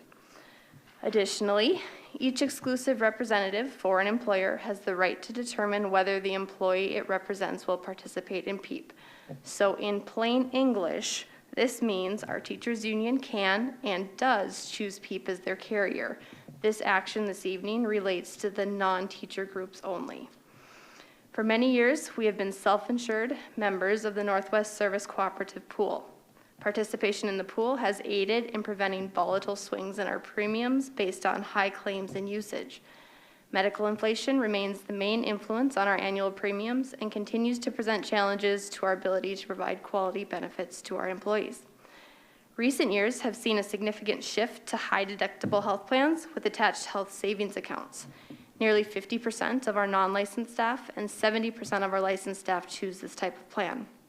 This is effectively self-insurance on the part of the individual, and it allows for accumulation into their health savings accounts. The Northwest Service Cooperative Pool, the proposal results in a 5% decrease in premiums in year one and a rate change range of 5% decrease to 0% increase in year two. This provides our employees with 2 years of stable and predictable rates, along with meeting the aggregate value restrictions of our current benefit plans. Amidst the global pandemic and the uncertainties around healthcare costs, the value we receive from being part of a large insurance pool cannot be overstated. With that, I am recommending approval this evening of the Northwest Service Cooperative Pool as the district's health insurance carrier for the fiscal 2022 through 2025 years. Any questions? Any questions, comments? Okay. So there is an action associated with it in the form of a motion, and so may I hear that motion, please? I'll make the motion. Thank you. And a second? I'll second it. Thank you. Any questions or comments again? Hearing none. All those in favor say aye. Aye. Aye. Any opposed? That motion passes unanimously. Thank you. Thank you, Chrissy. The next topic on our agenda is a fiscal year 21 and 22 budget projections. Thank you, Chair Longbulkner, members of the board. We are now at page 60 of your board books and are now familiar to your projection. I've been sharing this projection at each board meeting and working session since last November in an effort to communicate our projections to the board, our staff, and members of our community. As the projections have changed, I've kept the older projections for transparency and comparability. If this is your first time seeing this spreadsheet, please note that the most recent version is the far left column. So we'll start with our beginning fund balance of the 1.6 million. This is essentially what we started the year with in savings to cover any budgetary shortfalls. The next line is our current year budget deficit. In February, when we approved the revised budget for fiscal year 21, we combined and are now looking at updated expenditures and revenue projections. This eliminates the need to list our enrollment loss on the separate line, as it's now part of the overall revised budget. In earlier projections, we had been looking at a combined loss of 4.2 million between the original budget deficit and the enrollment loss due to COVID-19. We are now looking at a projected current year loss of $2.7 million. If you remember, every time I share this information, I get to the end and I talk about what future impacts could change our projections. And every time I list, I will say, we will see a positive impact from the reductions that we have already made in the current year through attrition and our hiring freeze. So this improvement in our projected loss is due to the attrition and the hiring freeze, as well as electing to postpone large purchases such as curriculum and school bus cycle purchases. The next line is the Sr2 funding. This is the only area that has changed since last month's board meeting, and it's highlighted in yellow. Initial estimates were that we would receive $4.9 million to address losses due to COVID-19 for both this school year and next school year. The final allocations became available last week, and our district has been awarded $5.1 million. I am projecting that we will use $2.7 million to offset current year general fund revenue losses and maintain our beginning fund balance of $1.6 million. The remaining amount will be carried forward and used next school year to continue to cover any budget shortfalls not met through reductions. If you look to the right, without this funding, we were looking at a negative unrestricted fund balance of $2.6 million, which would have resulted in statutory operating debt. This funding is a one-time Band-Aid that helps cover the revenue lost due to the pandemic, but does not address the future operating deficits our district faces. As we move into projections for the next school year, fiscal year 22, we start with the same positive $1.6 million fund balance. If we assume flat enrollment, we would see that same loss of $2.8 million in enrollment funding. Our compensatory revenue aid is calculated based on the prior year's application for educational benefits, otherwise known as the free and reduced lunch counts. That means next year's revenue is based on this year's applications. Between the USDA mandating free lunches for all students and our mix of hybrid and distance learners, our application numbers are down substantially. We were initially projecting a loss of $1.8 million in compensatory revenue next year. Thanks to the efforts of our district staff and their work in an application drive, we were able to cut that loss to $1.3 million. The next line is a placeholder for inflation at roughly 2%. And finally, this brings us to the projected fiscal year 22 unrestricted fund balance of a negative $4 million. This number would put us into statutory operating debt. I am recommending that we strive to maintain our positive fund balance of $1.6 million as the future is uncertain, and it is essential that we maintain a positive fund balance. In order to maintain that fund balance, we would be looking at a reduction target of $5.6 million. The combined efforts of our budget reductions, including building closures, attrition, staffing reductions, and cuts to programs and budgets, have totaled roughly $4 million, which is 1.6 short of our budget reduction target. And here is where I want to be extremely transparent in how we are using our Sr2 funds. When our enrollment dropped by 280 students last fall due to the pandemic, we were already under contract and unable to adjust our staffing needs in line with the decrease in students and the loss of enrollment revenue. Therefore, $2.7 million of this federal funding will be used to make up the lost revenue in our current school year. As I previously stated, we are $1.6 million short of our budget reduction target for next year. Based on current projections, I estimate that roughly $1.6 million of the Sr2 funds then will be used next school year to make up that difference. This projection that we run through every month is for the general fund only. Food service and community service have also seen substantial drops as they are mostly fee-driven revenue, and they will require quite a bit, if not all, of the remaining Sr2 funds to fill that gap. We do anticipate additional federal funds coming our way later this year with the allocation of ESSER-3 funding, which is a result of the American Rescue Plan Act of 2021. We do not have a lot of detail on this funding yet, but we do know that it will be significantly higher than our previous allocations, and it is designated to help schools safely reopen and sustain the safer operation of schools and to address the impact of the coronavirus pandemic on the nation's students. As we learn more about this funding, when it will be available, how it is mandated to be spent, we will continue to be transparent in sharing that information. With that being said, we have been asked, if you're getting all of this federal funding, why are you still making cuts? And it is important to remember that this is one-time funding that must be spent in a short period of time and has certain strings attached as to how and what we can spend it on. We cannot kick the can down the road and wait until this funding is gone to address our budget shortfalls, or we will be looking at even larger reductions. It is imperative that we balance our budget now and ensure financial stability into the future for our students, our staff, and our community. Any questions?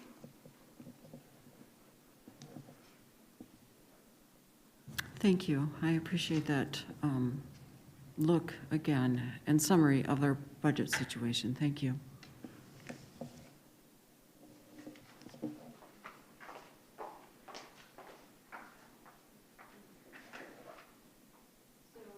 So the next items on our agenda, again, are the very, I was going to say awful part of our evening. Tonight, we are addressing reducing positions that require board action.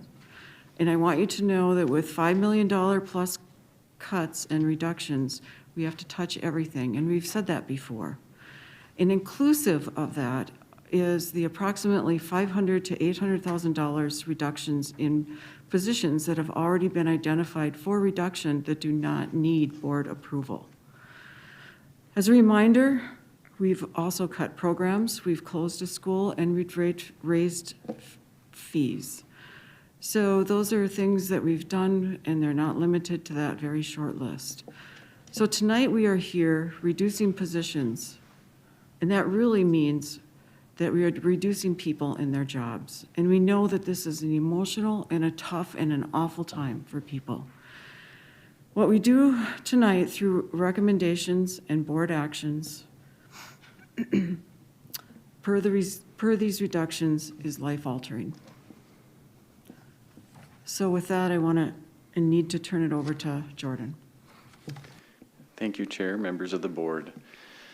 In January, the board passed a resolution directing administration to begin looking at potential reductions or additions in programs and positions. As you are aware, due to the budget cycle, a majority of what I'm bringing forward to you today are reductions. Those reductions and recommendations tonight are a result of budgetary shortfalls, licensure issues, shifting enrollments within the districts, and the COVID-19 pandemic. The recommendations that we bring forward to you tonight are based on analysis of a lot of data and a lot of information regarding our programs, the advice and recommendations we received from our building administrators and our staff, as well as analysis of our enrollment and our kindergarten projections for the coming year. Starting with the handout that says potential reductions and additions. Beginning with the high school and Lumberjack High School, you'll recall that there was discussion of transitioning away from the 4-period block schedule. In order to allow time for that process to take place, and the high school with the committee to work on a plan of transition to an alternative schedule, they have put together a transitional adjustment for the next school year. Included in that transitional adjustment would be a reduction of 1 FTE medical careers position, 1.67 FTE mathematics positions, 1.5 science positions, and 0.17 FTE physical education positions. Again, everything that's presented to the board this evening is in regards to licensed staffing. There are additional non-licensed staffing adjustments that are being made but do not require school board action. At the middle school, during the current year, we've had 3 full pods of 6th graders, 3.5 pods of 7th graders, and 3 pods of 8th graders. The recommendation is to reduce that half pod that was in 7th grade this year. So we would have 3 full pods next year, 6th, 7th, and 8th grade. That results in 2 FTE staff reductions, as well as a 0.4 reduction in music being driven by enrollment and registration. At our elementary, there are a number of reductions, the largest of which is being driven by the closure of Central Elementary.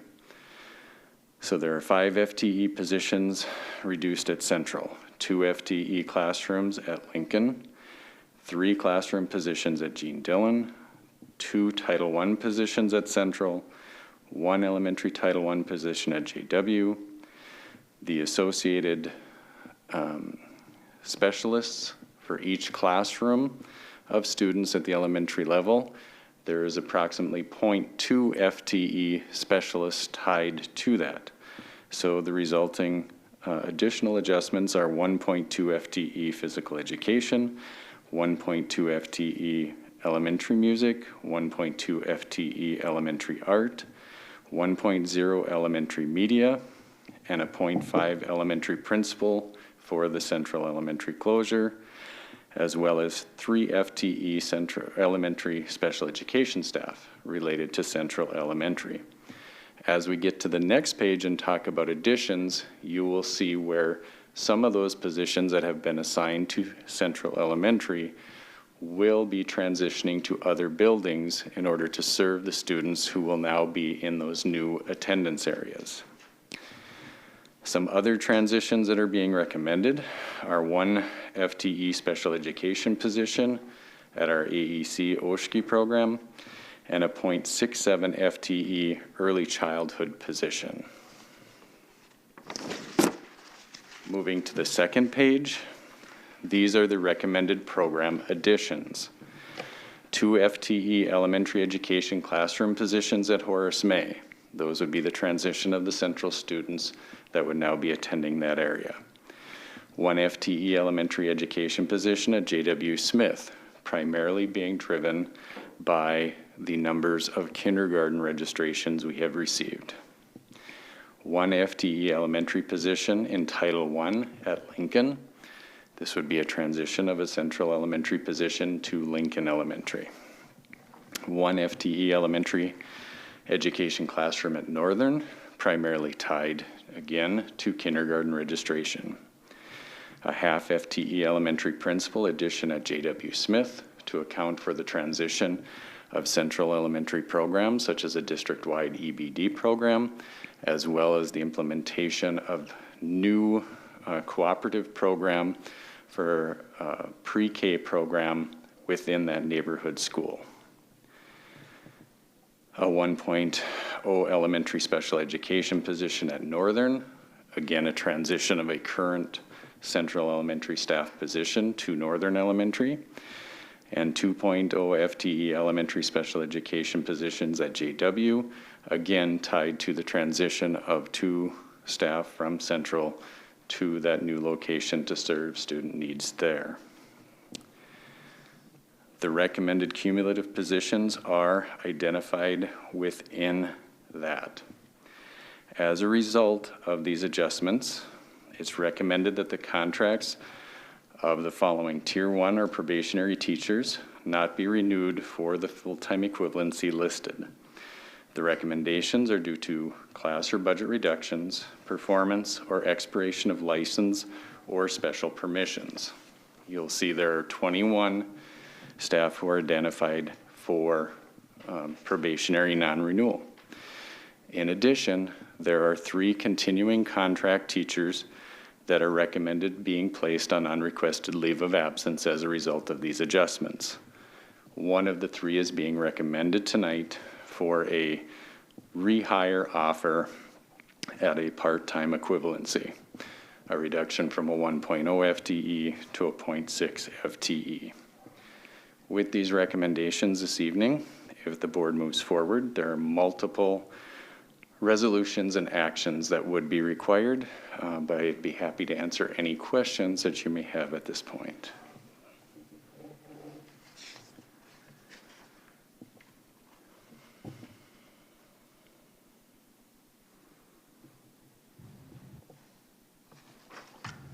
Are there any questions of Jordan?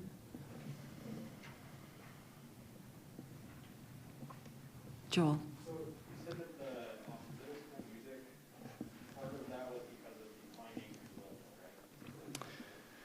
I believe I indicated due to registration and interest in those programs.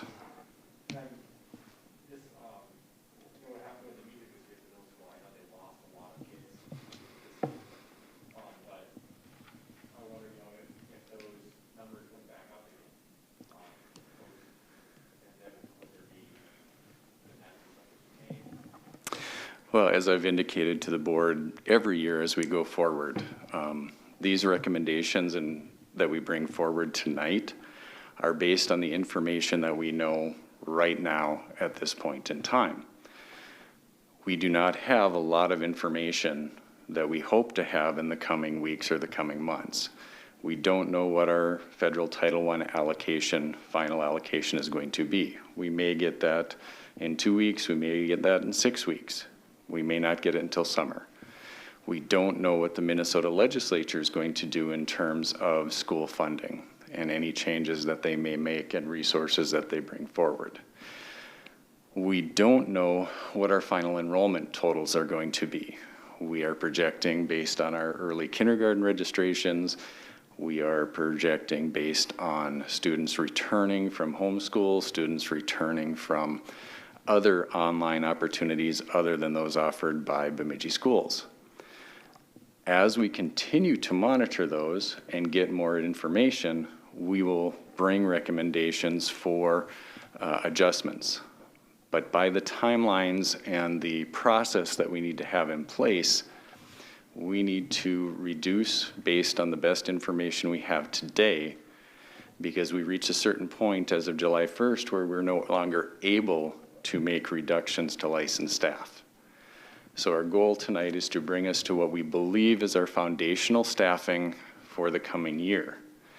Any changes that develop as we move forward, the intent would be that it would drive us to bring recommendations to add staffing back.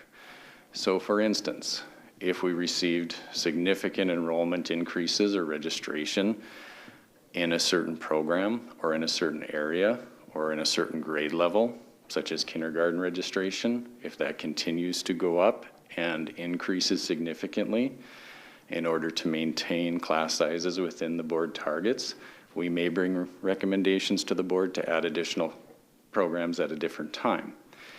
If there's additional revenue that's available to the district at some point because of legislative action that happens in St. Paul or at the federal level, then we can bring back discussion by the board to discuss, are there programs, are there additions, are there staff that we should look at returning to our district. So everything we do tonight is based on the recommendation of what we need to do in terms of bringing our budget into alignment and being our foundational licensed staffing, with the given that we know things change between now and September when school resumes. And if there are necessity for changes, we would bring those back to the board for consideration.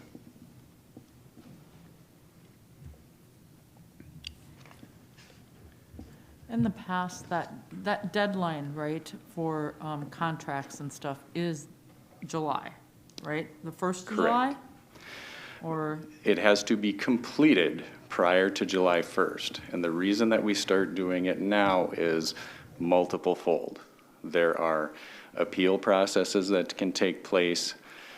There are timelines for us to do that and have to have it completed before July 1st. So in order to accomplish it in a timely basis, we need to have an action now, notification sent to the affected staff, notification of those timelines, time for any hearings that might need to take place, etc. There is also the need to have consideration for the staff who are being affected, because now is when many school districts begin to recruit to fill positions. It's only fair for us to let staff who we may need to release know as early as we can so that they can begin searching for alternatives and looking at those. If we wait until May or June, staff affected by these actions may miss opportunities for employment elsewhere. So it's always a balance of not doing it too early, making sure we have the best information we can, but doing it in a timely manner that is respectful of the timelines, but also respectful of our staff's needs to find alternative employment if they are affected by these actions.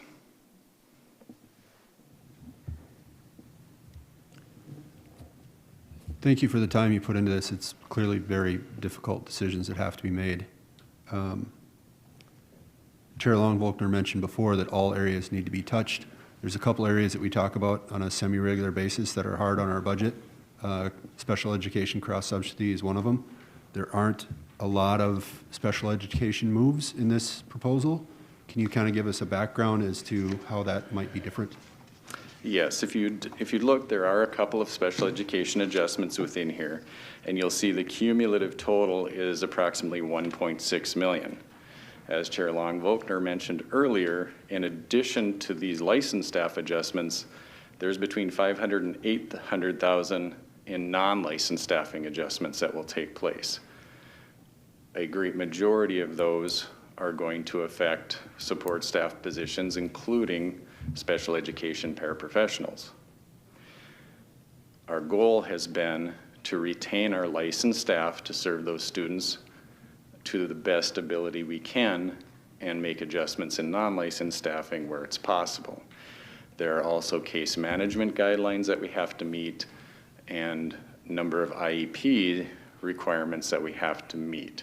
So looking at those requirements, looking at where we're able to make those adjustments, you're not seeing as many of those in front of you tonight because most of them are taking place in our non-licensed adjustments. And as I said, in addition to the 1.6 million you see here, that's another $500,000 to $800,000. Is it fair to say that most of that 1.6 is an impact directly on the general fund, or are some of these positions funded elsewhere? Most of that impact will be on the general fund. There is a small proportion that would not be general fund, but most of what you're seeing in front of you this evening are general fund expenditures. I just had a question about, just with the, the steps that we've taken over the past couple months, how close are we to getting to where we're balancing our budget? Because I know we've made a few decisions over the past couple of months, but I'm wondering kind of, after we do this, how far will we be from reconciling our deficit? Jordan, you want Chrissy to take that or Tim? Well, I'll try here, and if I need your help, I'll ask. But I believe if you followed the budgetary presentation that Ms. Fenner just gave us, what we're bringing forward to you today, along with the non-licensed staffing adjustments that will be made and the other non-staffing adjustments that will be made, we feel confident that we are within the target, or we would have brought a longer list of adjustments. That's where we are tonight, and that's why we're bringing this recommendation forward. Is that fair? Yeah. Correct, and that's where the additional Sr2 funding will fill that gap between what we've achieved with these adjustments and the other adjustments and that 5.6. So we're at about 4. The additional 1.6 comes from that ESSER funding.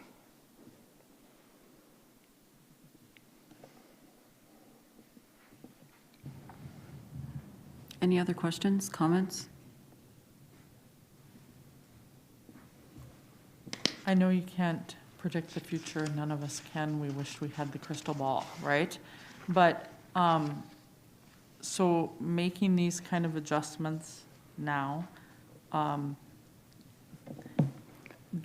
we project into next year, I'm not going to be sitting here next year, right? We're going to be talking in September about hiring rather than necessarily cutting next year if we do some of this. Is that correct? Crystal ball wise? Our goal here this evening is to have the baseline adjustments we need going into next year to have a balanced budget, using the Sr2 funding to fill the gap that we're not achieving fully here tonight. Our hope is between now and September, we will see students returning to the district. We will see more students in kindergarten. We will see some additional funding in title or other things, and we may bring some of that forward. Now, that doesn't mean that we won't be back here a year from now talking about adjustments or reductions for a number of reasons. We don't know what our final enrollment is going to be. We don't know what's going to happen in contract negotiations because we are in a contract negotiations year.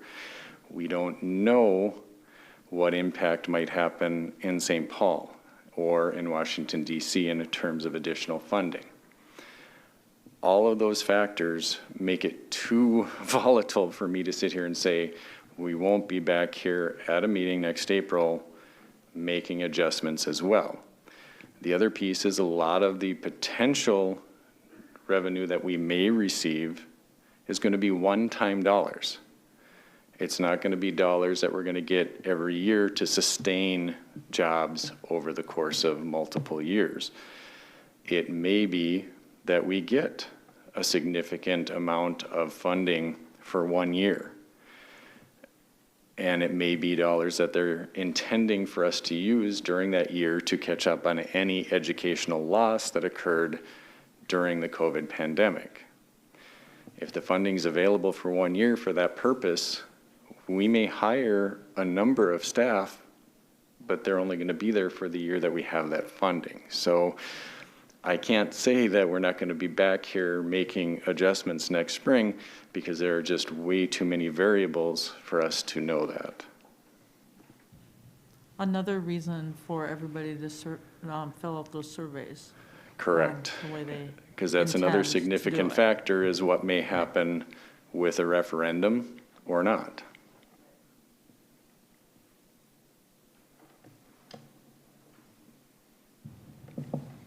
Other comments or questions? Okay, so what we need, I have one I'm more. sorry, okay, go So ahead. is it safe to say, just going back to my other question, so with these reductions here tied with the Sr2 funding, we're saying that we will be in a position to basically balance our budget for the next academic year? To the best of our ability to get to that point, yes, that is where we are tonight with our recommendation, because we believe with these reductions and the Sr2 funding, we can start the year balanced.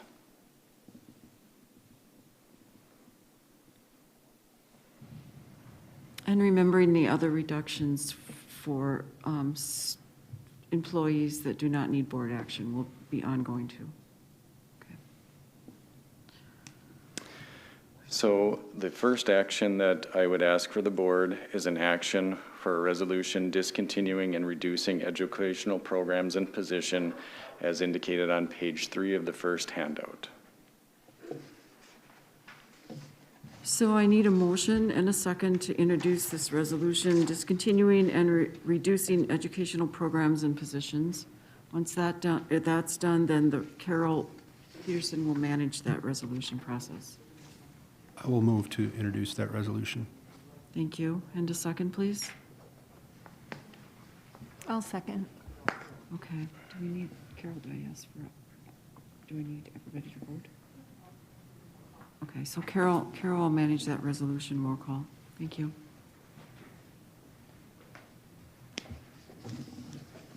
Lind, Yes. Johnson, Yes. Hack, Yes. Warren, Yes. Young, Yes. Long Volkner. Yes. Thank you all. Thank you. The next action that I would ask for your attention to is on page 4 of the first handout, and that would be a resolution increasing the positions that we have discussed. So again, we'll need a motion and a second for the resolution to increase positions. I'll make the motion. Thank you. And a second? I'll second it. Thank you. All those I'm sorry, Carol will once again manage this resolution. Young, Yes. Hack, Yes. Warren, Yes. Johnson, Yes. Lind, Yes. Long Volkner. Yes.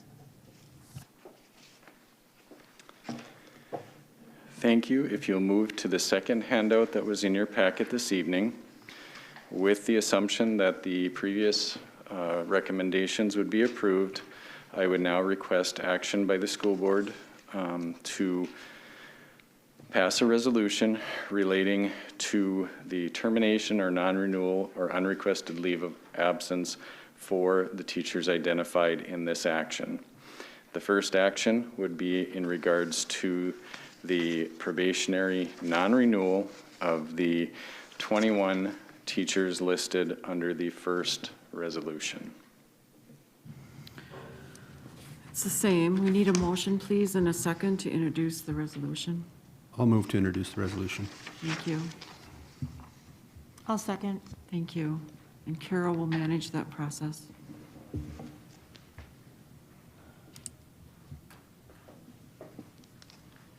Warren? Yes. Young? Yes. Hack? Yes. Lind? Yes. Johnson? Yes. Long-Volkner? Yes. On page 2, I would ask for a resolution regarding the placement on unrequested leave of absence, the 3 continuing contract teachers identified therein. So may I hear, please, a motion and a second to introduce the resolution? I'll make that motion. And a second? I'll second. Thank you very much. Carol will manage the process. Johnson? Yes. Lind? Yes. Hack? Yes. Young? Yes. Warren? Yes. Long-Volkner? Yes. And the final resolution that I would ask for your attention on this evening is a resolution to offer a part-time contract to one of the teachers just placed on unrequested leave of absence. So may I please hear a motion and a second to introduce the resolution? I'll make that motion. Thank you. And a second? I'll second it. Thank you. Carol, will you manage the process? Hack? Yes. Warren? Yes. Johnson? Yes. Lind? Yes. Young? Yes. And Long-Volkner? Yes. Thank you for your time and attention to what I know is always a difficult process, and we will continue to work diligently to monitor our enrollment, monitor our funding availability, and bring recommendations to the board accordingly as those things move forward. Thank you. Thank you, Jordan, for all that pre-work that you did in bringing this to us.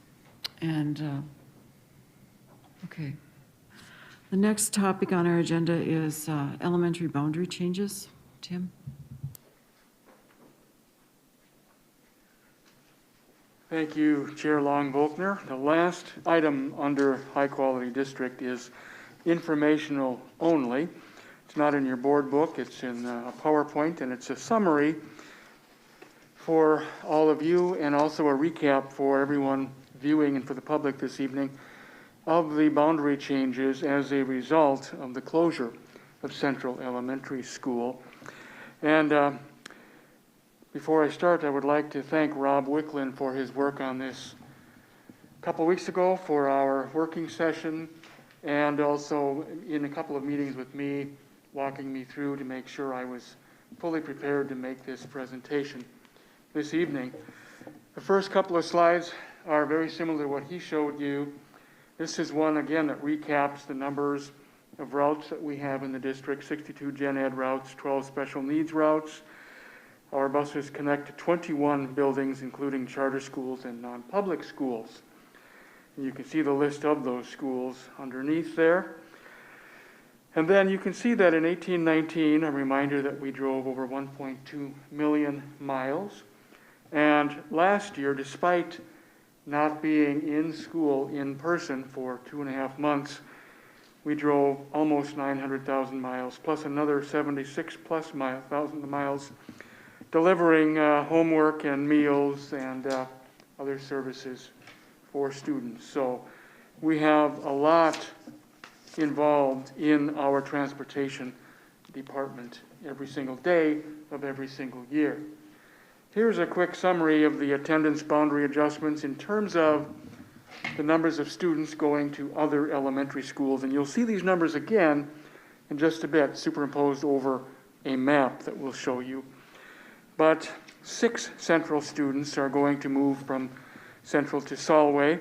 A total of 3 currently will be heading towards Lincoln Elementary, 32 to Horace May, 27 to J.W. Smith, and 26 to Northern. And I'll touch on that last piece a little bit later in another slide. But right before those totals, in the middle column, you can see the grade levels. So for instance, under Solway, there are 2 first graders, 2 second graders, and 2 third graders. And that's how it's broken up in terms of the actual grade levels that are going to these particular elementary schools. Now we'll take a look at the map, and that is a map that Rob presented to you several times during his PowerPoint during our working session a week and a half ago. That basically is the overall current central boundary area. What we've done now is superimposed some numbers so that you can see what parts of this map are Solway or Horace May or the other elementary schools. On the left side or west portion, between the dark blue jagged line and the light blue line to the east of that are the areas, that's the area where 6 students will be no longer going to Central, but to Solway Elementary. And then moving further to the right or to the east, the light blue, all the way down to the jagged line at the bottom, which is Division, over to the Highway 2 north and south line there, which is a combination of red and blue.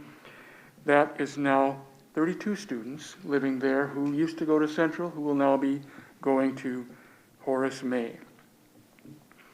Then as you go further to the east, you have between 5th and 15th Avenues to the east is now J.W. Smith students, and those are 27 students.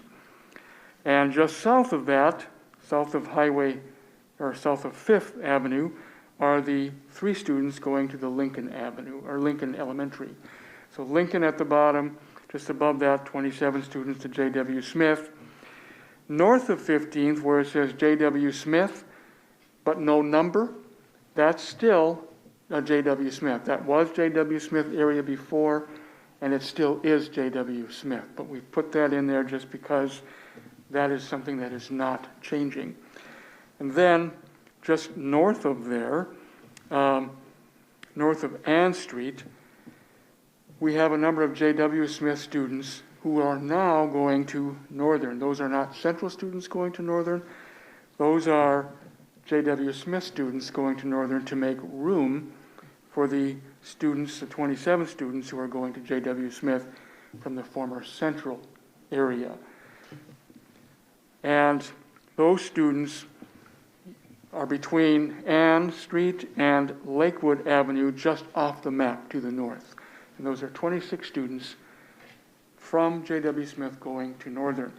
And I can show you another map here, and you can see that in the pink there, that is the new Northern, used to be J.W. Smith, and that is again between Ann on the south and just north of there, those students. And then going a little bit to the west, that little jog to the left there is also 2 or 3 students who will now be going to Northern Elementary School. So that's kind of the breakdown. Go back to this map here one more time so that you can see the various numbers and how those numbers break down into the different elementary schools. And then again, that little jog to the north there, which is now a number of students going to Northern. So again, I would like to thank Rob for his work on this. He and his staff working with their software to redistrict the elementary schools to allow for the changes that are happening with the closure of Central Elementary. Anybody have any questions?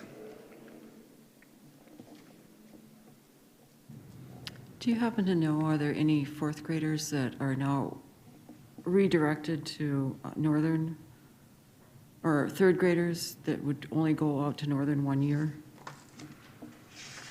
I'm asking because that's that might not be a change that we want to make. I think if we go back to the one of the very first slides, you can see that there would be 8 third graders that are going to Northern, but those are the ones that are not coming from Central, but from J.W. Smith in order to make room. Okay, so as long as there's a cohort of them, Yep, instead of just a exactly. single, okay. And if I can add, I had made a comment last month just to make sure I clarify. I talked about how the third graders who are currently at Central will be fourth graders next year, that they'll be going to Gene Dillon, not because we're moving third grade to Gene Dillon, but because they will be fourth graders. And there was some confusion on that, but those students will be going to Gene Dillon as fourth graders next year.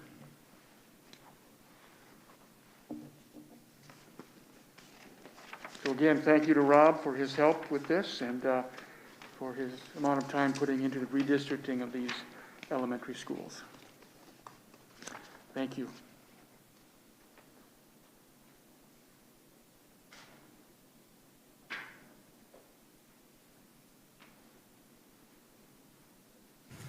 Thank you.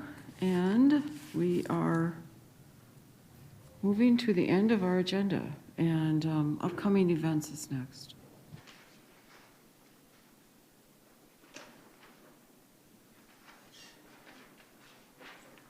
Thank you, Chair Long-Volkner. The only upcoming event is that really of note is our next board meeting coming up on the third Monday in May. And what is that, the 19th, Carol? 17th, excuse me, I don't have my notes with me. And that's it for now. At that board meeting, we will have a few pieces of information about other upcoming events, such as graduation for the high school. Thank you. Any other upcoming events that we should be aware of that anybody else knows? Okay. Alrighty, so then that brings us to once around the table. And I would like to please start with Joel.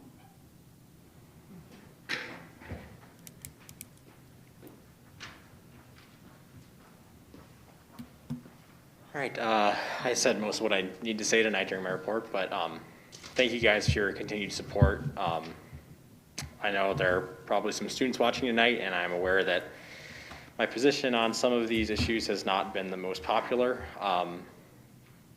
I'm doing what I do because I believe it's right. We have students in our high school who have medical conditions, students who perhaps have not been able to get a vaccine yet because they're not old enough. We want those students to feel safe in our school. We want them to have the same opportunities as everyone else. Please be responsible. Please make the right choices. Please do the right thing. Thank you. Abigail?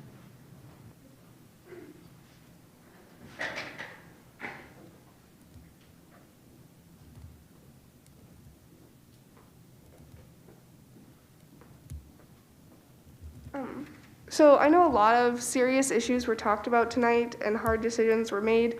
And Joel pretty much said what I wanted to say, and I agree full-heartedly with him on the topic of the prom being planned outside of the high school. But I just, once again, I want to impress on everyone here tonight and anyone who's watching how serious it is. Not just to future activities and graduation and to our seniors and to the social lives of people, but also to their health and safety. It is a serious health and safety risk, and one that shouldn't be taken for what is not the most important thing that will happen in our lives or anyone else's. So I just ask that everyone think really carefully about the decisions that they make and the consequences that they'll have on themselves and others. So. Sarah?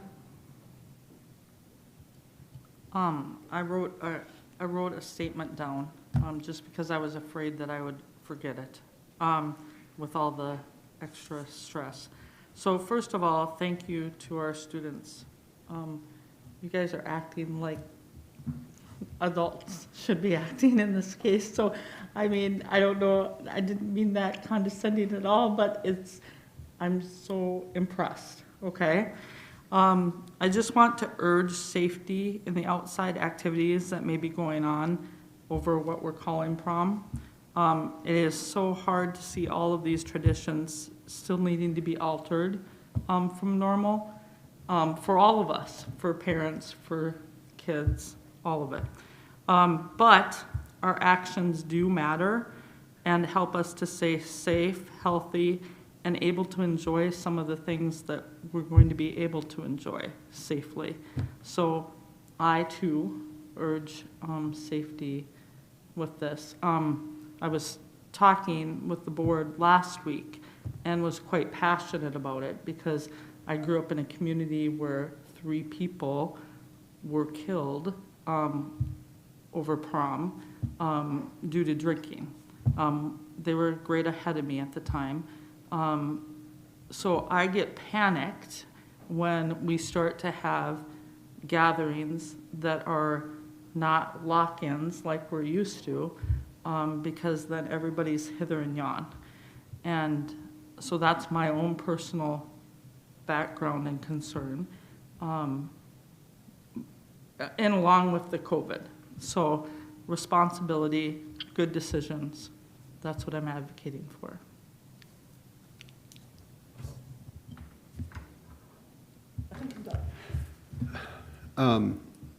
One thing I'd like to point out, Ann, when you mentioned transitions for those students potentially going from J.W. Smith to Northern, third graders that year, if they are in J.W. Smith, will have, or other grades, may have potentially started at the Paul Bunyan Center, had one quote-unquote normal year in first grade. Second and third grade were COVID, and now fourth grade is someplace else. So I think we need to think about that when those transitions are happening. I know we're moving boundaries for the long term, but for the short term, those students have already been through the spin cycle. Making some short-term changes might be good for them. Anyway, that's all I have. Thank you.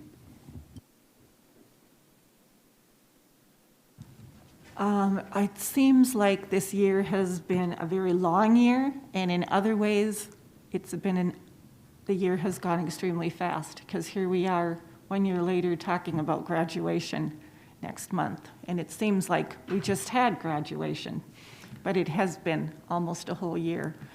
So it's been a difficult year. Tonight has been a very difficult meeting, as all of our April meetings tend to be. Some have been more difficult than others, and definitely tonight falls into that category. A big shout out to our staff at every level and all that you do each and every day for all of our students. And I'm going to echo what Sarah said. Be safe out there, community. We're all experiencing fatigue with this pandemic, and who would have thought that here we are a year later and we're still living it and talking about it and having to experience the ramifications of where we are right now. I'll just end with one comment and simply say vaccinations are available at Sanford Health, and I would encourage 16 and over. Thank you. Well, like everybody's already said, it's been a really challenging year, to say the least. Tonight was a very challenging night to go through the things we had to go through. I want to take a moment to thank our staff, both the line staff that are working with all the students and our staff that put together the presentations for tonight. This is not easy for anybody, and the information that gets put together is well thought out and well presented. So thank everybody, and that's it. Yeah, so I'll echo everything everybody said. You know, definitely about the safety and making sure when we're out in the community that we continue to be safe. And then, yes, another big thank you to everyone. So the cabinet, the staff, you know, all the members of the community, everybody, because it is a difficult time to be a school board member. So it's one of those things where, nobody, I think, wants to make the decisions that we've had to make, but we're trying to do the best we can. So thank you to everyone who's been a part of that in some way, form, or fashion. So that's what I would say.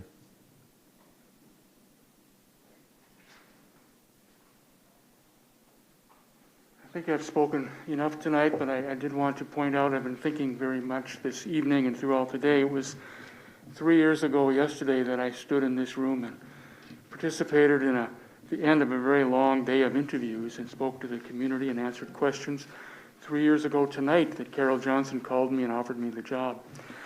And so it's been heavy on my mind and thinking about that a lot lately, about these last 3 years and the challenges that we've faced as a district and the growth that we've all experienced. And with that, the growth that sometimes comes with difficult decisions, very challenging decisions. This is the fourth very difficult school board meeting in a row this year. And I want to thank all of you for your leadership, for your thoughtfulness, and for the hard work that you have done. I would like to thank all of the cabinet members for all of the hard work that we have done and they have done. It has not been easy. We make these decisions many times with a heavy heart, and it's not easy to do because it does affect lives, it does affect programs, and it's unfortunate, but it has to be done. So thank you all for your leadership, and let's hope that we can continue to move forward and grow as a district as we support each other. Thank you.